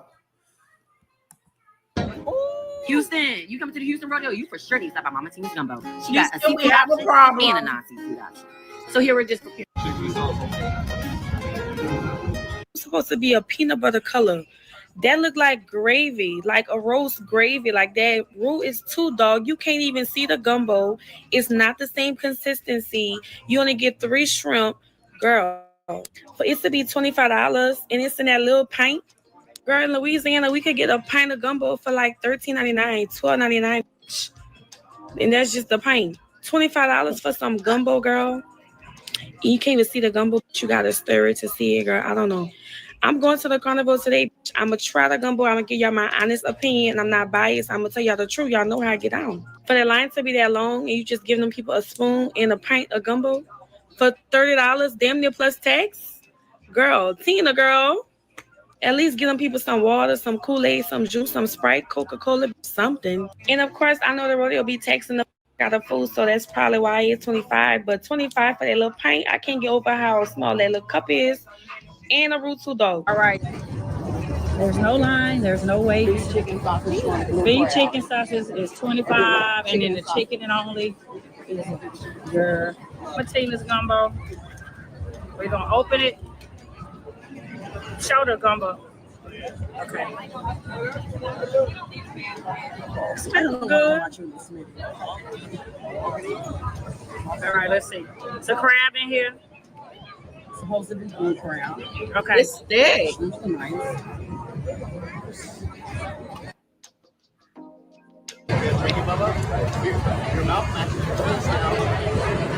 It's good. It's good. The gumbo has a really good flavor. I don't care for the shredded chicken. I don't care for the shredded chicken, but I do like the flavor. Now, I'm not a thick roux person. I don't want my thick roux. I don't want my roux thick like gravy, and I'm not getting that from this. Okay, come on over. For years, the gumbo prepared by Beyonce's mama, Tina Knowles, was the talk around the house, according to Tina herself, though no one can confirm that outside of her house. But she said her daughters, Beyonce and Solange, loved her gumbo. Now there's a big debate and fallout over this gumbo after Tina Knowles pulled out the pots and took them down to the Houston rodeo, which is going on right now. We happen to be in the middle of it. That lady gumbo don't taste like y'all gumbo. I'm sorry, when I travel, I don't eat nothing Cajun. Nothing that Louisiana originated, I don't eat it. Okay? I don't want it. We have the best. We are the original. There's nothing better than Louisiana food when it comes to Cajun and things like that. I don't understand y'all. Y'all really went to Mama Tina line just to say her gumbo was nasty. Of course it is. It's not going to taste like our gumbo. Like, I don't get what's the big fuss. That's like somebody from California. But the next thing you know, after he ate it, it all came back up. And just a warning, I'm going to talk about what happened, but don't.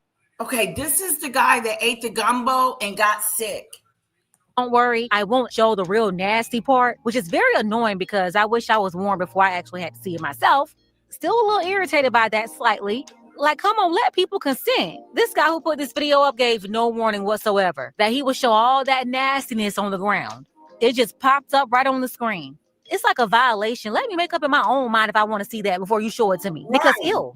All right, so I think that's enough time. I warned everybody we're about to talk about it. But again, don't worry. You're not going to see the nasty part. Take a look. Wait till the end. All right, so we here at the rodeo 26. We're trying to see the gumbo. Yeah, look, just that. How much you pay for that? $25. $25? What's that fee? Pay $25 just to get sick. $25 for a cup of gumbo? It's cool. $30. It's good. It's worth $25 though. I don't care how good it is. Not for this little thing. Yeah. But it's good though. He said it was good, but not worth $25. It's good. It's pretty good, Mama Tina. Yeah. 20 minutes later. Y'all, I just ate some of Mama Tina gumbo at the rodeo. He's sweating. Oh, sorry. I'm sorry, Mama Tina. It's spoiled, but it feels horrible. Yeah, I see I'm sweating. I just threw up all that throw up.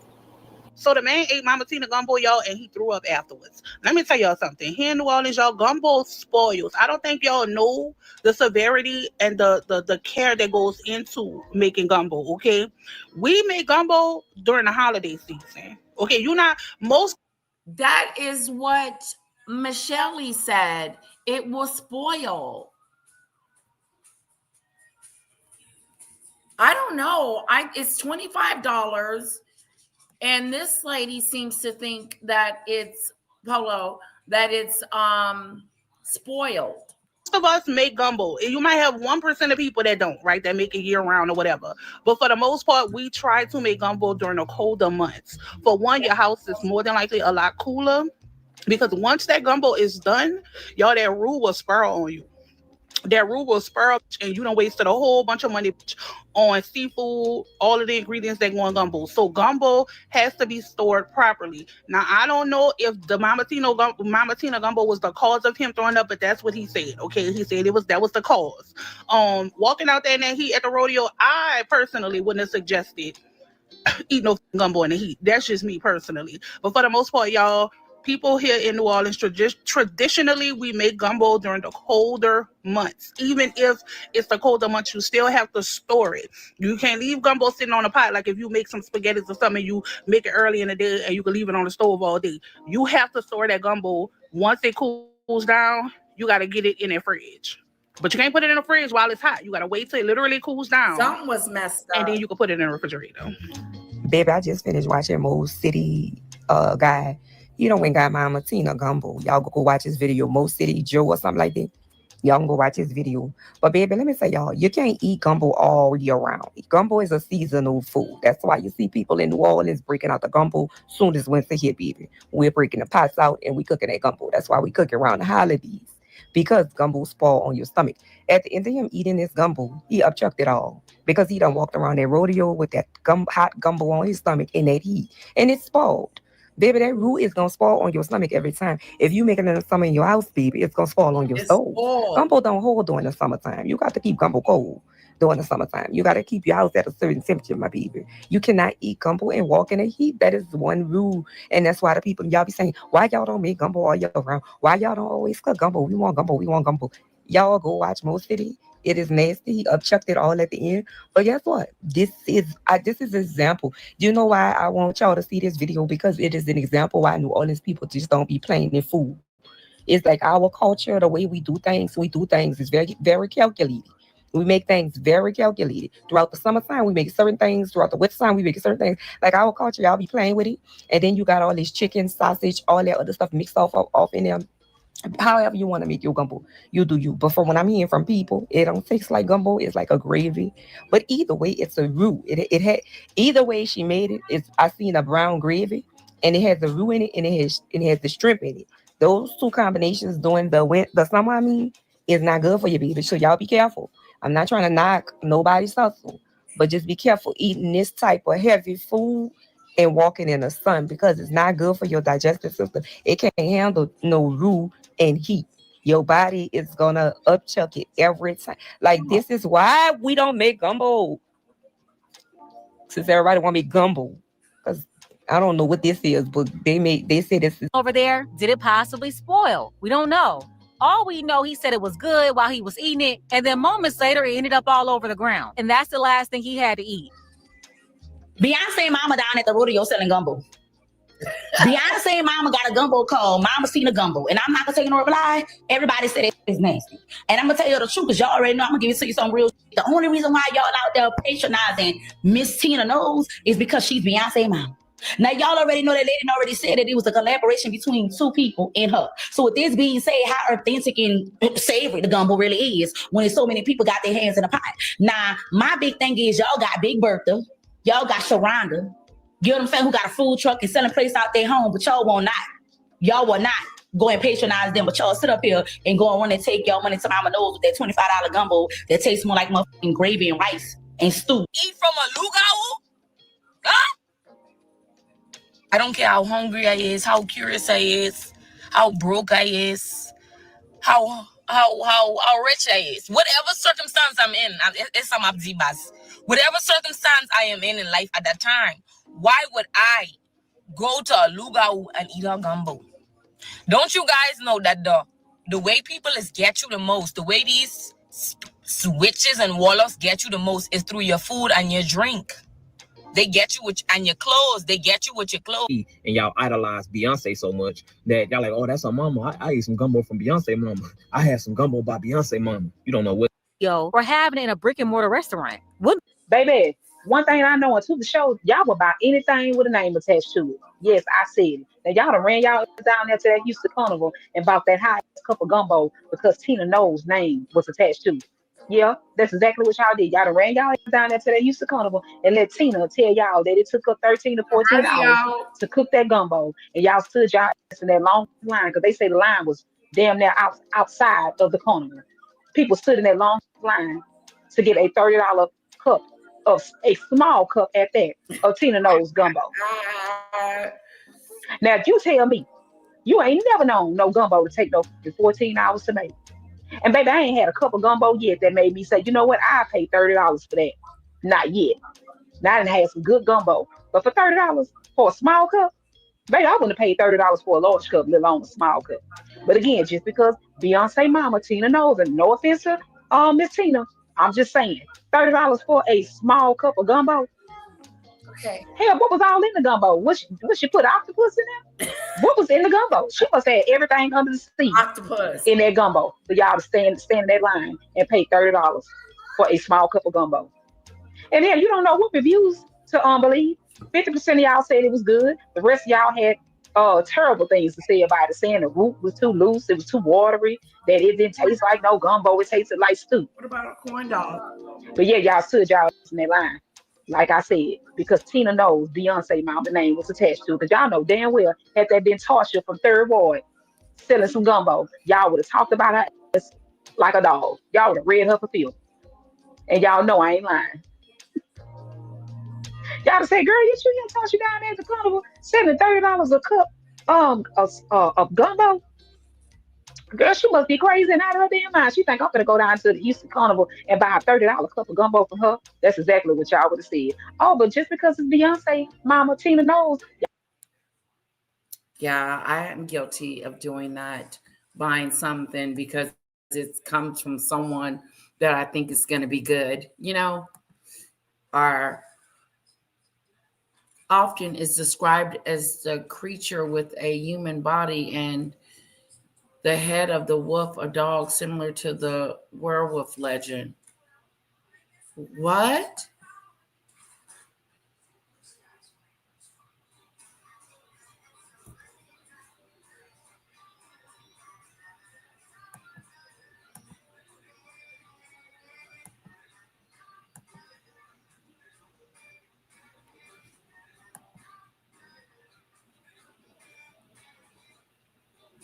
All right, lovely people, we're going to shut it down for today. I will see you guys tomorrow. A little bit won't be with me tomorrow. She's going to be at Mama's house. Daddy's going to drop her off in the morning. And she's going to come back Friday afternoon. Anyway, love you guys. Thank you so much for joining me today. Thank you for my super chat, Maureen and Daisy. I appreciate that so much. You guys are awesome. No, I didn't meet my goal, but I almost did. So maybe I'll come back later. Thank you guys. Mwah.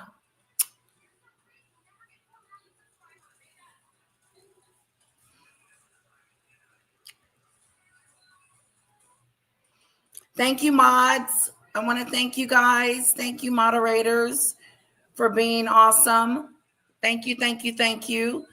I really do appreciate you guys taking time out of your busy schedule to mod for me. I forgot to thank Daisy. I will thank her tomorrow or another time. But thank you, Daisy and Demon Dictator and Polo and my mods for today. I do appreciate you guys. Thank you and have a wonderful evening.